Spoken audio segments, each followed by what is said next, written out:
فرعون نے حضرت موسیٰ سے پوچھا فمر ربکما یا موسیٰ، اے موسیٰ اور ہارون تمہارا رب کون ہے؟ تو موسیٰ علیہ السلام نے اللہ کی صفات بیان کرنا شروع کر دی۔ رب المشرقی والمغرب، مشرق کا رب، مغرب کا رب، رب السماوات والارض، آسمانوں اور زمین کا رب، ربکم و رب آبائکم، تمہارا اور تمہارے باپ دادا کا رب، احسن کل شیء خلقہ ثم ہدا، ہر چیز کو بہترین انداز سے بنانے والا اور اسے پھر اس کے راستے پر چلانے والا۔ میں مثال دے رہا تھا نا، جانور کا بچہ پیدا ہوتا ہے اور ماں کے تھنوں کی طرف لپکتا ہے، تو آج ہماری بکری نے 3 بچے دے دیے اسی خوشی میں۔ ٹھیک ہے، ہماری بکری بڑی بڈھی تھی، اللہ ڈاکٹروں سے بچائے، جانوروں کے ڈاکٹروں سے اللہ بچائے۔ بڑے بڑے اناری ڈاکٹر ہیں جانوروں کے کراچی میں، کوئی صحیح ڈاکٹر ملتا ہی نہیں ہے، 1 نمبر کے پھینکو 1 نمبر کے چھوڑو۔ ہمیں پتہ ہی نہیں تھا کہ یہ گابن ہے اور بچے دینے والی ہے۔ ہم ڈاکٹر کے پاس لے گئے کہ بیمار لگ رہی ہے، اس نے کہا کہ گرمی لگی ہوئی ہے، پتہ نہیں جی فضول قسم کے، خیر پتہ ہی نہیں تھا۔ تو مجھے وہ مثال یاد آ رہی تھی، بکری کے بچے فوراً کہاں لپکتے ہیں؟ دھنوں کی طرف۔ تو اب آپ کہیں گے درس قرآن میں یہ کیا، بکری نے 3 بچے دے دیے، تو کیا کروں؟ دے دیے نا، دے دیے، اب میرے مشورے پہ تھوڑی دی ہے۔ تو ہر چیز میں آپ کو جب بھی آپ دیکھیں گے اللہ کی قدرت اس میں نظر آئے گی۔ اگر دل کی آنکھیں کھلی ہوئی ہیں، دل کی آنکھیں بند ہیں، تو اللہ کے سوا سب کچھ نظر آئے گا، اور دل کی آنکھیں کھلی ہیں تو ہر چیز میں اللہ ہی نظر آئے گا۔ ہر چیز میں کیا نظر آئے گا؟ اللہ۔ اکثر کہتا ہوں نا ایک شعر، گلستان میں جا کے ہر ایک گل کو دیکھا، نہ تیری سی رنگت نہ تیری سی بو ہے۔ شاعر کہہ رہا تھا اپنی محبوبہ کے بارے میں کہ جب بھی گلستان میں جا کے پھول کو دیکھتا ہوں تو تیری رنگت اور تیری خوشبو اس پھول میں نظر نہیں آتی، یعنی تو اس سے بھی گویا اچھی ہے۔ لیکن جو اللہ کو پہچانتے ہیں نا، وہ کہتے ہیں گلستان میں جا کے ہر ایک گل کو دیکھا، تیری ہی سی رنگت تیری ہی سی بو ہے۔ ہر پھول میں اللہ تیرا جلوہ اور تیری خوشبو ہمیں نظر آتی ہے، ہر پھول میں، ہر چیز میں اللہ نظر آتا ہے، اگر انسان کی بصیرت کی آنکھیں کھلی ہوئی ہوں۔ صوفیہ کرام کا جو اسی قسم کی باتیں تھیں نا کہ ہر چیز میں اللہ نظر آتا ہے، اس کا آج کل کے لوگوں نے جو ہر وقت قرآن حدیث نا لیبل لگاتے ہیں، اور اس بیس پہ صوفیہ کرام کا انکار کر دیتے ہیں، تصوف کا جڑ سے انکار کر دیتے ہیں، وہ مذاق اڑاتے ہیں کہ دیکھو صوفیہ کیا لکھ رہے ہیں۔ تو ہر شخص جب کوئی عقل مند بات کرتا ہے، اس کی بات کا صحیح مطلب تلاش کیا جاتا ہے۔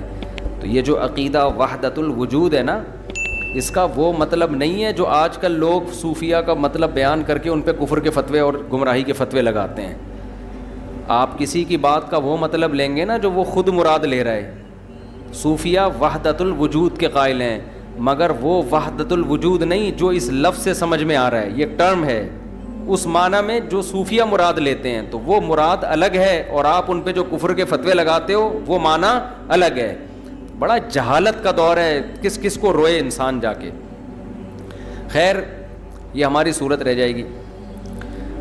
تو اللہ نے کیا فرمایا، ہم نے فَأَخْرَجْنَا بِهِ أَزْوَاجًا مِّن نَبَاتٍ شَتَّىٰ، کیسے طرح طرح کے نباتات اگائے۔ کُلُوا وَارْعَوْا أَنْعَامَكُمْ، خود بھی کھاؤ اور اپنے چوپایوں کو بھی کھلاؤ۔ آج ہمارا شاگرد کہہ رہا تھا کہ دیکھنا بیان میں ان 3 بکری کے بچوں کا ذکر ضرور آئے گا۔ میں اس سے کہہ رہا تھا نہیں آئے گا، کیونکہ کچھ ٹاپک بن ہی نہیں رہا نا، بکری کا کہاں سے آئے گا؟ تو آ گیا۔ وہ کہہ رہا تھا ہو ہی نہیں سکتا کہ بکری 3 بچے دے اور بیان میں اس کا تذکرہ نہ آئے، تو صحیح کہہ رہا تھا کہ آ جائے گا۔ تو اللہ تعالیٰ فرماتے ہیں وَلَقَدْ أَرَيْنَاهُ آيَاتِنَا كُلَّهَا مِنْهَا خَلَقْنَاكُمْ وَفِيهَا نُعِيدُكُمْ وَمِنْهَا نُخْرِجُكُمْ تَارَةً أُخْرَىٰ۔ میں یہ کر رہا تھا کہ موسیٰ علیہ السلام کلام بیان کر رہے تھے, اللہ بیان کر رہا تھا کس کا کلام؟ حضرت موسیٰ کا. درمیان میں اللہ خود آ گیا. اخرجنا, ہم نے پیدا کیا, ہم نے یہ کیا, اپنے جانوروں کو بھی کھلاؤ, خود بھی کھاؤ. اور پھر آگے اللہ اپنا کلام کرتے ہیں, منہا خلقناکم, اسی مٹی سے ہم نے تم کو پیدا کیا, وفیہا نعیدکم, اپنی قدرت سے تمہیں دوبارہ مٹی بنا دیتے ہیں, ومنہا نخرجکم, دوبارہ اسی مٹی سے نکال کھڑا کریں گے اپنے سامنے. تو دو قدرت کے نمونے تم نے اپنی آنکھوں سے دیکھ لیے. ایک میرے کہنے پر یقین کر لو, جو دو طرح سے مٹی کو, پہلے مٹی سے انسان, انسان سے مٹی بنا سکتا ہے, وہ دوبارہ اس مٹی سے انسان بنا سکتا ہے. اب اللہ دوبارہ فرعون کے محل میں ہمیں لے جاتے ہیں, ٹھیک ہے نا. وَلَقَدْ أَرَيْنَاهُ آيَاتِنَا كُلَّهَا, تحقیق ہم نے فرعون کو اپنی بہت ساری نشانیاں دکھا دیں, ساری نشانیاں دکھا دیں. یعنی ساری کا مطلب وہ تمام نشانیاں جو حضرت موسیٰ کے نبی ہونے کی دلیل بن سکتی تھیں, وہ سب دکھا دیں. فَكَذَّبَا, لیکن اس نے انکار کیا. وَأَبَا, اور بات ماننے سے, کذبہ کا معنی تکذیب کی, موسیٰ کو جھٹلایا. وَأَبَا, اور بات ماننے سے انکار. کیوں؟ حکومت جائے گی. کتنی پاورفل گورنمنٹ تھی نا فرعون کی, کتنی پاورفل گورنمنٹ.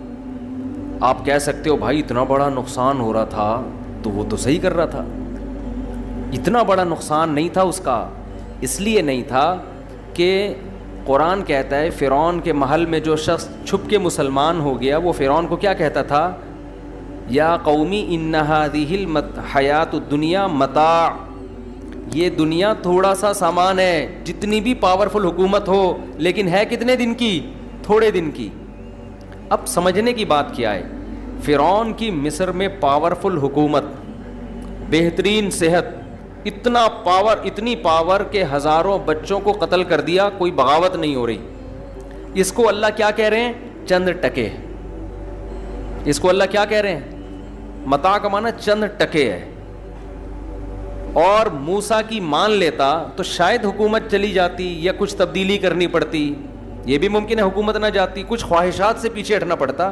موسیٰ کو مان لینا پڑتا کہ یہ مذہبی رہنما ہیں, ان کی مان کے چلو. آپ چھوٹے ہو جاتے, موسیٰ علیہ السلام کیا ہو جاتے؟ بڑے. تو تھوڑے دن کے لیے مان لیتے بھائی, یہ سوچ کے مان لیتے کہ یہ حکومت ویسے بھی میرے پاس ہمیشہ نہیں رہے گی. تو کیا تھا؟ دنیا کو مسافر خانہ نہیں سمجھا, جس کی وجہ سے ہمیشہ کے لیے برباد ہو گیا. ہمارے پاس فرعون جیسی حکومت نہیں ہے, نہ قارون جیسے خزانے ہیں, پھر بھی ہم دنیا کو مسافر خانہ سمجھنے کے لیے تیار نہیں ہیں, اور چھوٹی چھوٹی چیزوں کو بھی قربان کرنے کے لیے تیار نہیں ہیں. ایک آدمی سودی بینک میں جاب کرتا ہے, تیرے پاس قارون جیسے خزانے تھوڑی ہیں, لیکن وہ اپنی 1.5-2 لاکھ کی تنخواہ چھوڑنے کے لیے تیار نہیں ہے. ایک آدمی داڑھی کاٹتا ہے, داڑھی رکھنے کے لیے تیار نہیں ہے. لوگ ملا کہہ دیں گے مجھے, بھائی آپ مائیکل جیکسن بھی بن جاؤ. کہاں گیا مائیکل جیکسن؟ لوگ ملا کہتے تھے اس کو. وہ تو ملا کا بالکل اپوزٹ تھا, بالکل الٹ تھا نا. دیکھو ملا میں اگر بے عزتی ہے تو ملا کے الٹ ہونے میں عزت سب سے زیادہ ہے نا. تو ملا کی جو اپوزٹ تھی نا وہ مائیکل جیکسن تھا, یہی کہہ سکتے ہیں نا. تو سب سے زیادہ عزت والا کون ہو گیا پھر؟ Michael Jackson. اور ظاہری طور پر تھی بھی عزت. رات سوئے ہیں, صبح پولیس بھی ان کو نہیں اٹھا سکی, ختم نا. تو داڑھی رکھ لو, کیا ہو جائے گا؟ لوگ کہہ دیں گے ملا ہے ملا ہے ملا ہے. او بھائی کہنے والے بھی تھوڑے دنوں میں ختم, سننے والے بھی تھوڑے دنوں میں ختم. شلوار ٹخنوں سے اوپر رکھ لو, لوگ کہیں گے نا بھی کیا پروفیشنل ملا بن گیا. یار پیغمبر صلی اللہ علیہ وسلم کا حکم ہے کہ ازار مسلمان مرد ٹخنوں سے نیچے نہیں رکھتا. 2-4 دفعہ ملا ملا کہیں گے, قصہ ختم, عادی ہو جائیں گے. تو ختم ہونے, یعنی میرا مقصد آپ کو بتانے کا یہ ہے کہ فرعون اتنی بڑی عزت تھی اس کی, اتنی زیادہ, اس کو بہت بڑی قربانی دینی پڑتی, لیکن اس نے یہ قربانی نہیں دی اور ہمیشہ کے لیے برباد. اور ہمیں بہت چھوٹی چھوٹی قربانیاں دینی پڑ رہی ہیں. ہم پتہ نہیں کس کھیت کی مولی اپنے آپ کو سمجھتے ہیں اور کیا فنٹر سمجھتے ہیں کہ ہم جیسے برباد نہیں ہو سکتے. بھائی ہماری کیا اوقات ہے؟ کچھ بھی نہیں ہے ہمارے پاس. تو اللہ ہم سے تھوڑی قربانی مانگ رہا ہے. تو ہم تھوڑی قربانی دینے کے لیے بھی تیار اگر نہیں ہیں تو یہ ہم اللہ کا نقصان نہیں کر رہے, ہم کس کا نقصان کر رہے ہیں؟ اپنا. اسی طرح ہماری عورتیں پردہ کر لیں, تھوڑی سی ملانی کہہ دیں گی عورتیں, ان کو لبرل عورتیں نہیں ہیں بھئی, یہ ملانی ٹائپ کی ہیں, تو کہنے تو کیا جا رہا ہے. تو فرعون نے کذبا, ساری نشانیاں دیکھ دیں مگر نہیں مانا. کیوں؟ قربانی دینی پڑتی ہے, آپ کو کسی کو بڑا ماننا پڑتا ہے. تو آج سارے پھڈے اسی بیس پر ہیں کہ میں سامنے والے کی بات مان لوں گا تو میں چھوٹا اور سامنے والا بڑا. ہم جو بار بار لوگوں سے کہتے ہیں نا ایک فقہ کو فالو کرو, ایک فقہ کو فالو کرو, کیوں؟ اپنے آپ کو چھوٹا مان لو, بولو میں مجتہد کے مقابلے میں میری عقل کم ہے. اس میں وقتی طور پر بے عزتی ہوگی, لوگ کہیں گے ان کی اپنی تحقیق نہیں ہوتی, لیکن اللہ کی نظر میں عزت بڑھ جائے گی. اور اگر اپنے آپ کو مجتہد مان لیا نا کہ میں ابو حنیفہ سے بھی آگے ہوں, میرے پاس علم ہے, تو آج تو تھوڑا سا لوگ عزت دے دیں گے کہ یار محقق ہے بھائی, اپنی ریسرچ. کل الٹا لٹکا ہوا ہوگا قیامت کے دن, کیونکہ اتنی بڑی بڑی مسٹیک کرتے ہیں. آج فجر میں ملاقات ہوئی نا کہ اہل حدیث دوست آئے ہوئے تھے, بڑی گپ شپ ہے ان سے, تو کہنے میں آپ کی بڑی عزت کرتا ہوں, میرے بڑے بیان بھی سنتے ہیں, عزت کرتا ہوں, اور بہت اچھے ہیں آپ, بہت ماشاءاللہ, بس تقلید کے مسئلے میں تھوڑا سا آپ سے مجھے اختلاف ہے. حالانکہ نوجوان لڑکا تھا. میں نے کہا تمہاری کیا تحقیق یار, تم اپنی عمر تو دیکھو. پھر کچھ مسائل پر گپ شپ شروع ہو گئی. اب جب میں نے دلائل دینا شروع کیے تو الجھتے ہیں, کلابازیاں کھاتے ہیں. جب میں قرآن پیش کرتا ہوں تو کہہ رہے ہیں حدیث میں آتا ہے, جب میں حدیث پیش کرتا ہوں تو کہہ رہے ہیں صحابی کا فتویٰ ہے, میں صحابی کا فتویٰ پیش کروں تو کہہ رہے ہیں صحابی کے شاگرد کا فتویٰ ہے. بھائی کسی ایک جگہ تو ٹکو, تم جہاں خواہش مل رہی ہے وہاں کلابازیاں کھا رہے ہیں آپ. تو میں نے کہا اب تمہارا یہ حال ہے, جہاں اپنے خلاف دلیل جائے گی فوراً پینترا بدل کے ادھر ٹن مارا آپ نے. مقلد کہہ سکتا ہے کہ اللہ اتنے بڑے مجتہد کی رائے تھی, قرآن و حدیث وہ ہم سے زیادہ جانتے تھے, یہ بچ سکتا ہے. اور اگر آپ نے تحقیق کرنی ہے نا تو پھر پورے گھس کے تحقیق کرو, کلابازیاں مت کھاؤ پھر کلابازیاں. تو کلابازیاں کھا رہے ہیں, کبھی ادھر جا رہے ہیں, کبھی ادھر گھوم رہے ہیں, کبھی ادھر پلٹ رہے ہیں. خواہشات کا غلام. میں نے ان سے کہا کہ صدقہ جو ہم دیتے ہیں, یہ جو صدقہ فطر دیتے ہیں, میں نے بہت ساری مثالیں دی, ابھی میں پوری وہ میرا یہ سارا رہ جائے گا, یہ جو درس چل رہا ہے نا یہ رہ جائے گا. پھر میں نے ایک مثال دی ان کو, یہ ایک مثال آپ کو دے رہا ہوں. میں نے کہا یہ جو آپ صدقہ فطر دیتے ہو, حدیث میں تو ہے کہ آٹا, کھجور اور جو, آپ پیسے کیوں دے رہے ہو؟ کوئی ایک حدیث ہے جس میں پیسے دینے کا تذکرہ ہے؟ سمجھ میں نہیں آ رہی بات. اسی وجہ سے امام شافعی, امام مالک, امام احمد ابن حنبل تینوں کی رائے ہے کہ حدیث میں آٹے کا تذکرہ ہے تو آٹا ہی دینا پڑے گا. تبھی سعودی عرب میں آٹے کی تھیلیاں لے کے کھڑے ہوئے ہوتے ہیں, وہ غریبوں میں بانٹ رہے ہوتے ہیں. یہ تو فقہ حنفی میں امام ابو حنیفہ کی رائے ہے کہ آٹے کے بدلے کیا دیں گے؟ پیسے. تو میں نے کہا آپ پیسے کس بیس پہ دے رہے ہو؟ ہم تو اس بیس پہ دے رہے ہیں کہ ہم چاروں فقہا کو صحیح سمجھتے ہیں, فالو کس کو کرتے ہیں؟ ایک کو. ہم کہتے ہیں یار ان کی رائے ہماری رائے پر سے زیادہ اچھی ہے, تو ہم انتظامی طور پر ایک کو ہم فالو کر رہے ہیں. ہمارے پاس جواب آسان ہے, یار وہ بھی ٹھیک ہے لیکن ہم نے فالو ایک کو کرنا ہے. جب چاروں ٹھیک ہے تو کسی کو, پھر ہم جس ایک کو فالو کر رہے ہیں وہ ہمارے خلاف جائے یا ہمارے حق میں جائے, پھر ہم یہ نہیں دیکھتے. لیکن آپ کس بیس پہ کہہ رہے ہو؟ کوئی بیس نہیں ہے. کہہ رہے نہیں ہم ادھر, تو کلابازی ہم نہیں کھاؤ آپ, اس سے نقصان ہوتا ہے. پھر آپ یہ کام کر رہے ہو جو امت مسلمہ کو آپ بے لگام چھوڑ رہے ہو, شتر بے لگام.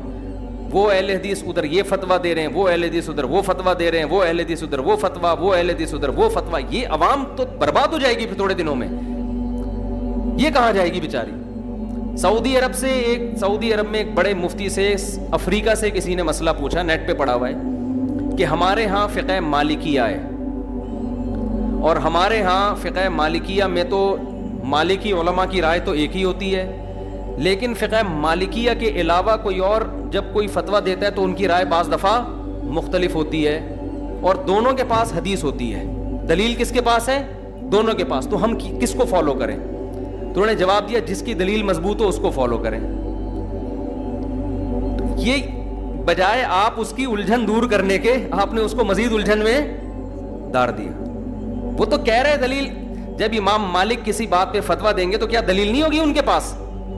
امام مالک ہیں، وہ کوئی آج کے بچے تھوڑی ہیں، وہ تو تابعین میں سے ہیں، دنیا نے ان کو فالو کیا ہے. وہ بغیر دلیل کے فتوے دے رہے تھے کیا؟ انہوں نے کوئی فتویٰ دیا اور وہ حدیث بھی مالکی علماء بتا رہے ہیں، اور اس کے مقابلے میں اب عام آدمی بیٹھ کے جج کرتا رہے گا کہ یار اس میں مضبوط کس کی ہے. تو ایک مسئلہ نہیں ہے، سینکڑوں مسائل ہیں، وہ تو سارا دن بیٹھ کے یہی کام کرتا رہے گا. پھر ایک عام آدمی نے جب فیصلہ کیا اس والے کو اس کی دلیل لگ رہی ہے، اس والے کو اس کی، یہ والے کو اس کی، کیا تماشا بن جائے گا جو ہے. آپ یوٹیوب پہ دیکھ لو نا، کتنے اسکالرز آتے چلے جا رہے ہیں اور ہر آدمی اپنی تحقیق لا کے بجائے امت کو جوڑنے کے، امت کیا ہو رہی ہے؟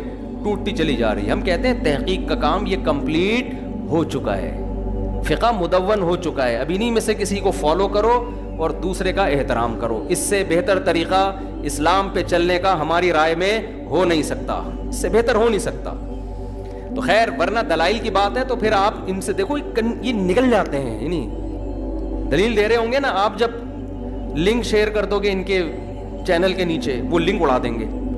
ابھی ایک صاحب نے بتایا کہ حافظ زبیر علی زئی صاحب جو اہل حدیث عالم تھے، ان کی رائے تھی 3 طلاقیں 3 ہوتی ہیں. انہوں نے اس پہ رسالہ لکھا، یہ بہت مستند خبر مجھے ملی ہے، لیکن وہ رسالہ اہل حدیث حضرات شائع نہیں کر رہے. اگر یہ خبر صحیح ہے تو سوال پیدا ہوتا ہے کیوں شائع نہیں کر رہے آپ؟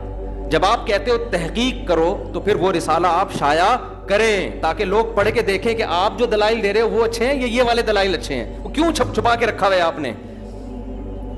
تو کوئی بھی تحقیق وحقیق نہیں کر رہا میرے بھائی. آج کل سارے کر تقلید ہی رہے ہیں، ہر آدمی اپنے مسلک کو فالو کر رہا ہے. اور جو بڑے محقق بنے ہیں نا کہ ہم تو اہل حدیث کو بھی نہیں مانتے، وہ بھی کسی ایک مسلک کو فالو کر رہے ہیں. ان کے خلاف بھی جب رائے آتی ہے تو اس کو پی جاتے ہیں. وہ ہر آدمی مقلد ہے، کوئی مان لیتا ہے اور کوئی مانتا نہیں ہے. تو ہم کہتے ہیں جب کرنی ہی تقلید ہے تو ان ائمہ کی کرو جن کی صدیوں سے امت تقلید کر رہی ہے، جن کا فقہ مدون ہے، اس پہ اسلامی حکومتیں چلی ہیں، وہ مربوط ہے، مضبوط ہے اور مرتب ہے، اور صدیاں امت اس پر عمل کرتی رہی ہے. اس میں غلطی کا امکان کم ہے اور اس میں غلطی کا امکان زیادہ ہے.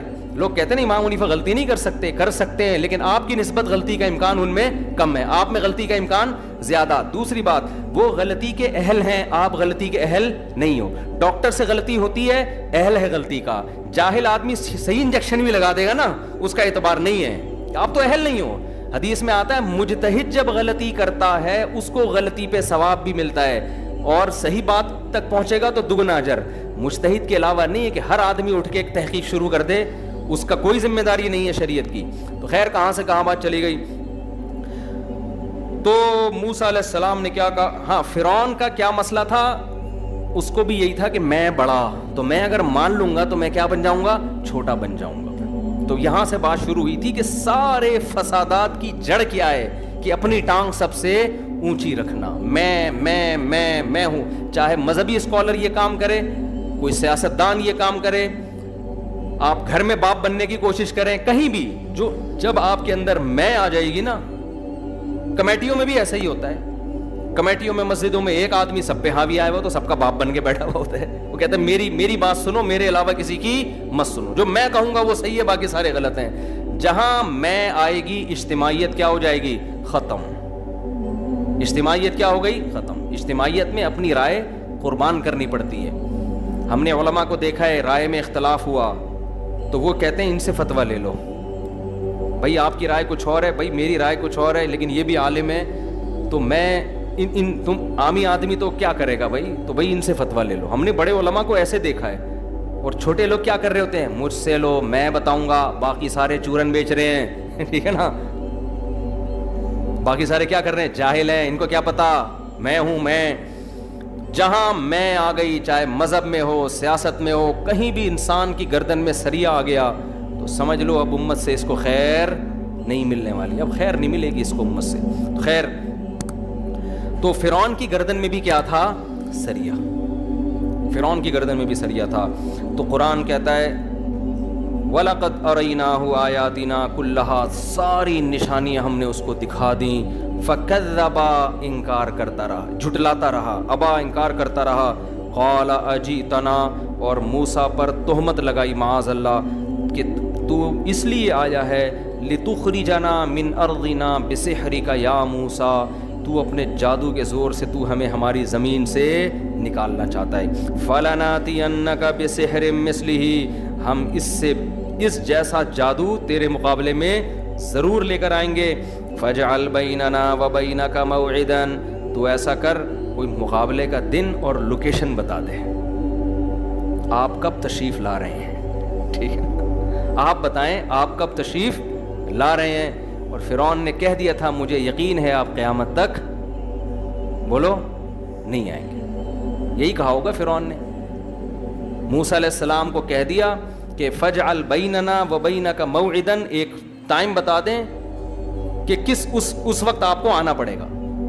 آپ خود بتائیں، ٹائم آپ کی مرضی کا، جگہ آپ کی مرضی کی. یہ بھرم ہوتے ہیں نا، یہ بھرم باطل ڈالتا ہے کہ ٹائم بھی آپ کی مرضی کا اور جگہ بھی آپ کی مرضی کی. لا نخلفہ نحن، پھر جو ٹائم آپ دیں گے ہم میں سے کوئی اس کی مخالفت نہیں کرے گا، اور جو جگہ آپ بتائیں گے اس کی بھی مخالفت نہیں. اب موسیٰ علیہ السلام نے یہ نہیں فرمایا کہ ٹھیک ہے میں چپکے سے آ جاؤں گا کسی دن آپ کے محل میں، دروازہ کھٹکھٹاؤں گا اور پھر 2-4 جادو آپ بھی لے آئیے گا، بند کمرے میں ہم بیٹھ کے آپس میں ڈیبیٹ کر لیں گے، جیت جائے گا تو اناؤنس کر دیں گے. کیا خیال ہے؟ نہیں آ رہی سمجھ میں بات؟ حضرت موسیٰ یہ بھی کر سکتے تھے نا بھائی، چپکے سے آتے 2-4 کتابیں لے کے یا 2-4 معجزے لے کے اور چپکے سے دروازہ نوک کرتے. ٹھیک ہے نا، آتے بند کمرے میں بات چیت ہوتی، 1-2 سانپ دکھا دیتے اور چلے جاتے. یہی ہوتا نا. لیکن کیا ہوا ہے، جو حق پر ہوتا ہے نا وہ کھلے عام جاتا ہے، ساری دنیا کو بتاتا ہے کہ ساری دنیا دیکھے کہ میں آ بھی گیا ہوں، بات چیت کے لیے تیار بھی ہوں، مقابلے کے لیے تیار بھی ہوں. جو شرائط طے ہوں گی وہ بھی ساری دنیا اپنی آنکھوں سے دیکھے گی. جو حق پر ہوتا ہے اس میں کانفیڈنس ہوتا ہے. اور ٹائم بھی آپ کی مرضی کا، آپ کو ٹائم دیا جا رہا ہے سوچنے کے لیے. یہ مقابلے کا ٹائم نہیں ہے، یہ سوچنے کا ٹائم ہے کہ ٹائم بتائیں کس ٹائم پہ بات چیت شروع ہوگی. سمجھ رہے ہو؟ 48 گھنٹے یا 72 گھنٹے یا 4 دن یا 1 ہفتہ، یہ سوچنے کا ٹائم ہے کہ آپ کو سوچنے کا ٹائم ہے کہ لوکیشن بتائیں اور ٹائم بتائیں. کوئی یہ کہہ سکتا ہے نا کہ یہ تو وہ آپ اپنی مرضی کا ٹائم دے رہے ہیں. اپنی مرضی کا نہیں، ہم آپ کو سوچنے کے لیے. جیسے فرعون نے موسیٰ علیہ السلام کو ٹائم تو دیا نا کہ آپ سوچ کے بتائیں کہ جگہ کہاں ہوگی اور ٹائم کیا ہوگا. تو موسیٰ علیہ السلام نے جواب دیا. موسیٰ علیہ السلام نے یہ نہیں کہا بند کمرے میں، کیونکہ حق پر تھے نا. وہ فرعون کو تھوڑی سمجھانے آئے تھے. موسیٰ علیہ السلام کو اندازہ ہو گیا تھا کہ یہ ماننے والا نہیں ہے. میں اس کے فالوورز کو، جو ہزاروں لاکھوں لوگ اس کو فالو کر رہے ہیں نا، ان کے سامنے اس کو مقابلہ ہرا کے دکھاؤں گا کہ یہ تمہیں الو بنا رہا ہے. سمجھتے ہو بات؟ اس لیے بند کمرے میں موسیٰ علیہ السلام نے نہیں کہا. موسیٰ علیہ السلام نے کہا کہ موعدکم یوم الزینہ. ٹھیک ہے، جو یوم زینت ہے نا، عید کا دن، جس دن پبلک جمع ہوتی ہے، وہ والا دن ہوگا. وَأَن يُحْشَرَ النَّاسُ ضُحًى، اور لوگ چاش یعنی دن کے وقت جب جمع ہوتے ہیں، خوب پبلک، اور دن میں روشنی بھی ہوتی ہے، روشنی میں خوب لائٹنگ میں یہ ہمارا اور آپ کا مقابلہ ہوگا. وَأَن يُحْشَرَ النَّاسُ ضُحًى. اب فرعون تو کپکپا گیا ہوگا نا، یہ تو بڑے کانفیڈنس کے ساتھ. اب فرعون یہ بھی نہیں کہہ سکتا تھا کہ اسٹیبلشمنٹ نے مجھے منع کیا ہے، کیونکہ وہ تو خود اسٹیبلشمنٹ تھا بھائی. یہ عذر فرعون کے پاس نہیں تھا، اس لیے بیچارہ آ گیا. ٹھیک ہے، لیکن بعض لوگوں کے پاس عذر ہوتا ہے کہ بھئی وہ فلانے نے منع کر دیا تو ڈمکانے نے منع کر دیا. تو ہم کہتے ہیں یہ بات ہی ڈال دیتے کہ مجھے فلاں نے منع کیا ہے، اتنا ہی کہہ دیتے نا تو بھی بڑی بات تھی یار. 2 لفظ بول دیتے کہ مجھے فلاں نے منع کیا ہے تو ہم تحقیق کر لیتے کیا ہے کہ نہیں کیا ہے. خیر وہ ٹاپک چڑھ گیا دوبارہ خامخواہ میں. وَأَن يُحْشَرَ النَّاسُ ضُحًى فَتَوَلَّىٰ فِرْعَوْنُ. فرعون نے کہا قبول ہے بھائی، ٹھیک ہے جی، عید کا دن ہوگا، پبلک جمع ہوگی. کوئی اسٹیڈیم ہوتا ہوگا اس زمانے میں جہاں بڑا رش ہوتا ہوگا، لوگ میلے ٹھیلے کرتے ہوں گے، تو وہاں وہی سارے لوگ آ جائیں. اور فتولیٰ فرعون، فرعون نے مجلس برخاست کی. فجمع کیدہ، پوری تدبیر کو اپنی جمع کیا. فرعون جانتا تھا موسیٰ کمزور ہے، لیکن دلائل کی دنیا میں یہ بہت پاورفل ہے. دلائل کی دنیا میں یہ بہت کیا ہے، مقابلہ فوراً نہیں ہو گیا، ٹائم دیا گیا ایک دوسرے کو. بھئی آپ بھی تیاری کرو، موسیٰ بھی تیاری کریں گے. تو موسیٰ نے بیچاروں نے علیہ السلام نے کیا تیاری کرنی تھی, ٹھیک ہے نا, ان کو تو پتہ ہی نہیں تھا وہ کیا ہوگا کیا. وہ تو اللہ, ان کو یقین تھا اللہ مجھے میری مدد کرے گا. تو ہم تو گئے تھے بہرحال کتابوں کے ساتھ, ہم تو موسیٰ نہیں تھے نا. اچھا, موعدکم, لیکن جس میں کانفیڈنس ہوتا ہے, جو حق پر ہوتا ہے, وہ بات کھلے عام کرتا ہے, وہ بند کمروں میں بیٹھ کے نہیں بات کرتا. فتولا فرعون, فرعون نے مجلس برخاست کی, فجمع کیدہ, اپنی تدبیر کو جمع کیا, ثم اتا, یہ ثم کا لفظ میں بلاغت ہے, دونوں کام ایک ساتھ نہیں کیے, پہلے فل تیاری کی ہے, فل سارے جادوگروں کو, بھائی ادھر بھی بلاؤ یار, اس کو بھی بلاؤ, سنا ادھر ایک بنگال سے آیا کوئی نیا بھائی جس کا جادو سڑ چھڑ کے بولتا ہے, اس کو بھی بلاؤ یار, سنا ادھر مدین میں بھی کچھ کرائے پہ جادوگر ملتے ہیں بڑے, ان کو بھی لے آؤ. سارے جہاں تک اکٹھے کر سکتا تھا ساری دنیا کو اس نے بلا لیا. ثم اتا, اس کے بعد میدان میں اترا ہے فرعون. فرعون کو یہ سب کچھ کرنے کی ضرورت کیوں تھی, سوال پیدا ہوتا, مقابلے سے بھاگ جاتا وہ, شروع میں ہی کہہ دیتا میں نے مقابلہ کرنا ہی نہیں ہے. اصل میں اپنے لوگ ہاتھ سے نکل رہے تھے فرعون کے, ورنہ تو باطل لوگوں کو 20 دفعہ چیلنج دو نا, وہ کنی کترا کے نکل جاتے ہیں. کہتے ہیں ہم بحث مباحثہ کرتے ہی نہیں, ایکچولی ہماری عادت ہی نہیں ہے یہ. جس نے آنا ہے ہمارے پاس آ کے ہماری مرضی کا سوال لکھ کے ہمیں دے, ہم وہ اس سوال کا جواب دیں گے. تو فرعون کو مسئلہ یہ تھا کہ بھائی میرا مجمع میرے ہاتھ سے نکل جائے گا. تو فرعون کو یہ ترکیب سوچی کہ بھائی چلو میں اسباب اختیار کرتا ہوں, شاید ان کو شکست ہو جائے. بعض دفعہ اہل حق کو بھی شکست ہو سکتی ہے. شکست کا مطلب یہ دنیا دار الاسباب ہے نا, کوئی ایسا جادو ہو وہ ان کو قتل کر دیں, ہلاک کر دیں خدا نخواستہ, تو ٹھیک ہے انتہا کے لحاظ سے تو دین غالب ہی آئے گا, لیکن اہل حق قتل بھی تو ہو جاتے ہیں نا. اس طرح سے ہو سکتا ہے میں غالب آ جاؤں, کوئی چالاکی کر دوں گا وہاں بیٹھ کے. یہ تو فرعون کو پتا تھا کہ مقابلہ نہیں ہو سکتا, کچھ چالاکی کر دوں گا, وقتی طور پر معاملہ کیا ہو جائے گا, میرے حق میں ہو جائے گا.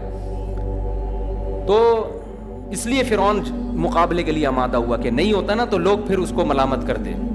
قرآن کہتا ہے جب جادوگر مقابلے میں آ کے کھڑے ہو گئے, اور ادھر اکیلے موسیٰ اور ہارون, اور ادھر پورے جادوگر. قال لهم موسیٰ ویلکم لا تفتروا علی اللہ کذبا, موسیٰ علیہ السلام نے جادوگروں سے کہا تم تباہ ہو جاؤ, تم اللہ پہ جھوٹ نہ باندھو, میں پیغمبر ہوں, میرا مقابلہ نہ کرو, آسمان سے اللہ کا عذاب آئے گا تمہارے اوپر, سوچ لو تم. کیونکہ حضرت موسیٰ کو تو اپنے نبی ہونے کا یقین ہے نا. حضرت موسیٰ یہ سوچ رہے تھے اگر انہوں نے مجھے کوئی نقصان پہنچا بھی دیا جادو کے زور سے, تو مجھے تو دنیا دار الاسباب ہے, میں بشر ہوں, انسان ہوں, لیکن ان کی بھی پھر خیر نہیں ہے. تو یہ مقابلے سے بھاگنے کے لیے نہیں تھا, یہ ان کو عذاب سے بچانے کے لیے, کیونکہ نبی ہے نا, خیر خواہ سب کے خیر خواہ. تو موسیٰ علیہ السلام نے ان سے کہا وقد خاب من افترا, اور حضرت موسیٰ نے کہا دیکھو جو اللہ پہ جھوٹ باندھے گا وہ تباہ ہو برباد ہو گیا. تم اگر میری نبوت کا انکار کرو گے تو یہ اللہ پہ جھوٹ ہے. فتنازعوا امرهم بینہم, اب جادوگر ڈر گئے کیونکہ خطرہ تھا. کیونکہ دیکھو اس زمانے میں یہ عقیدہ تھا کہ آخری نبی اب تک نہیں آئے.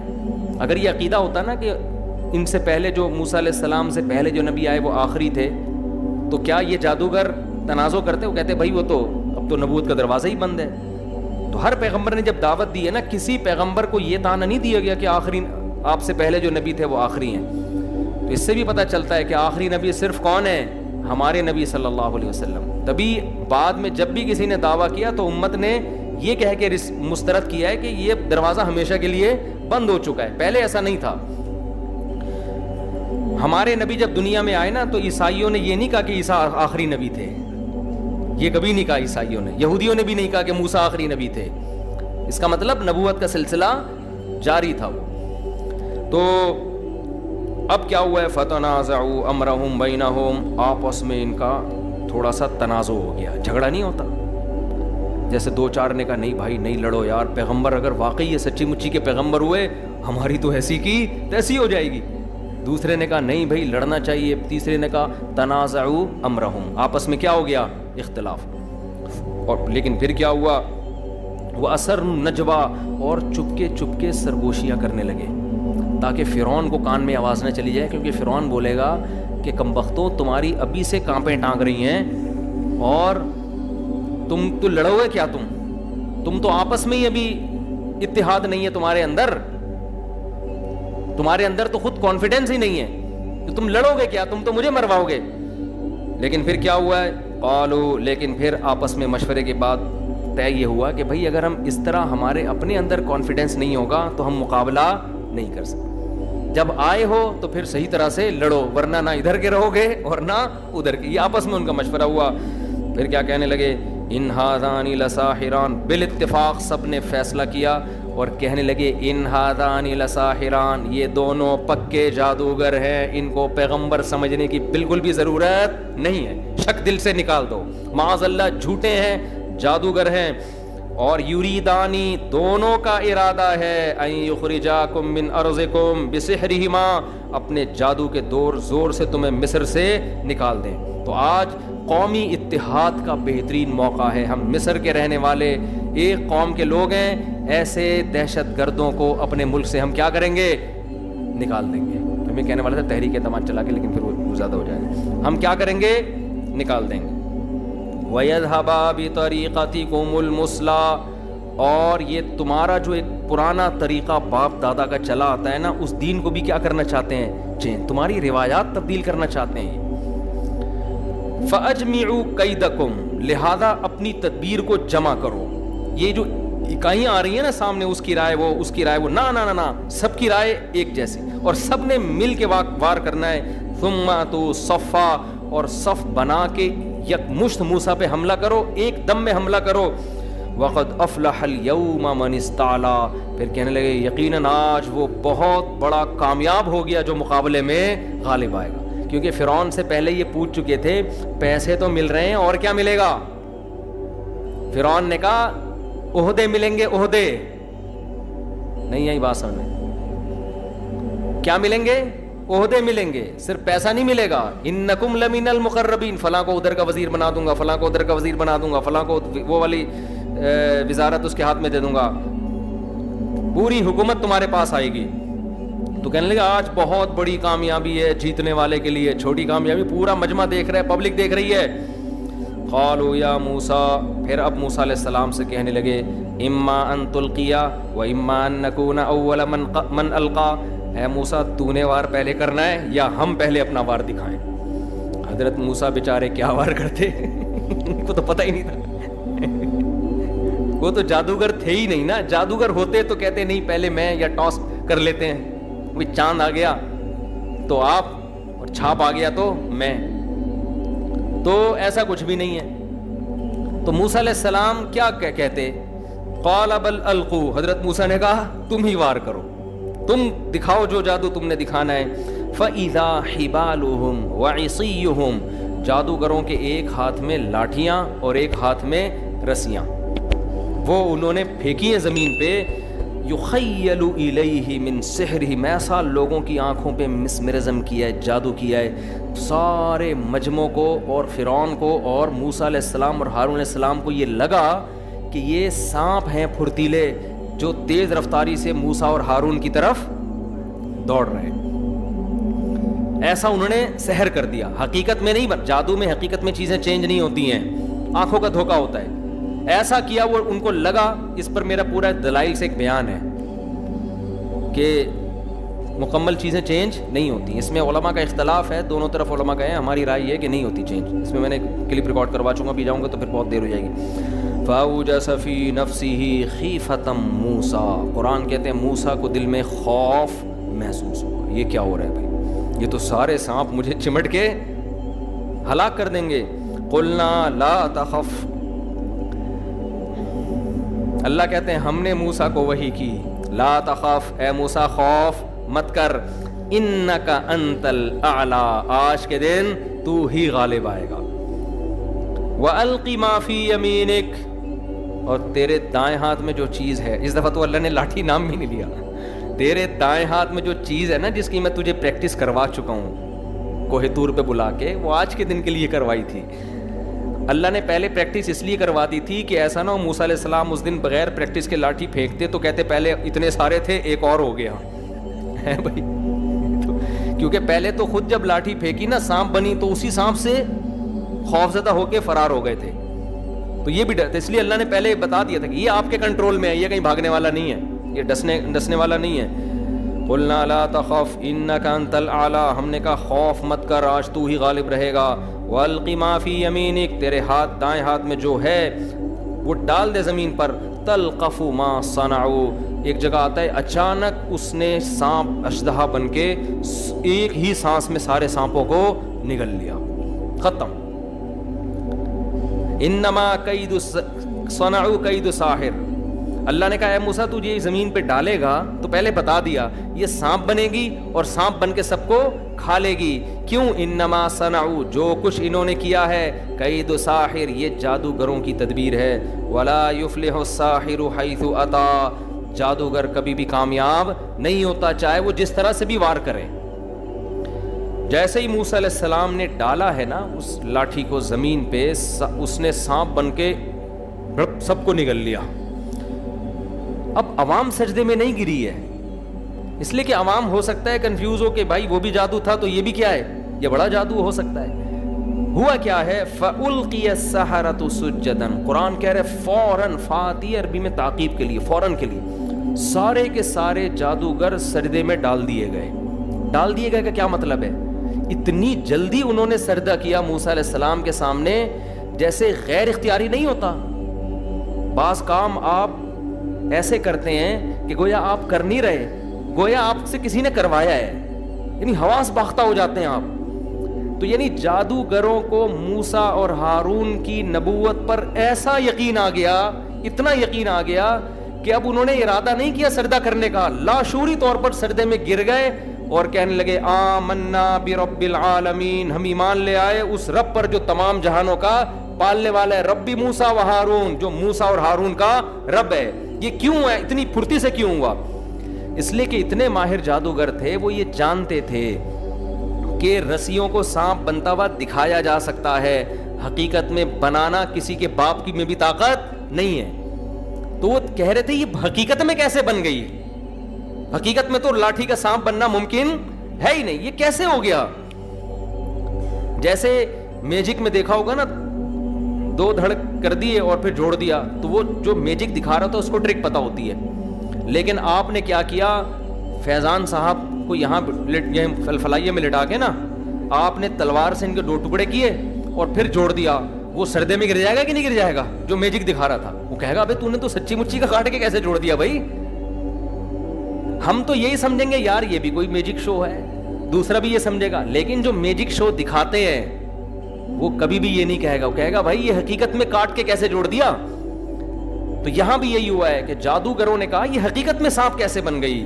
تو قرآن کہتا ہے اتنی اسپیڈ سے سجدہ کیا انہوں نے کہ گویا کیا نہیں ہے, ان کو کسی نے سجدے میں دھکا دے کے گرا دیا ہے. یعنی انہوں نے کہا سوچیں گے بعد میں کہ فرعون سے پرمیشن لینی ہے نہیں لینی, اس کا انجام کیا ہوگا. ہم جو آئے تھے مقابلہ کرنے کے لیے, تو مقابلہ ہارنے کا بھی ایک اصول ہوتا ہے نا, تھوڑا تو انسان آئے بائیں شائیں کرتا ہے, تھوڑا تو انسان کہتا ہے ایکچولی یہ ہو گیا تھا تو یوں ہو گیا تھا, تو کتابوں کا بورا کیوں لے آئے, تو اسٹیبلشمنٹ نے تو کچھ تو بناتا ہے نا. اتنی بڑے آرام سے انسان اپنی ذلت قبول نہیں کرتا, یہ دنیا کا اصول ہے, گھماتا ہے باتوں کو.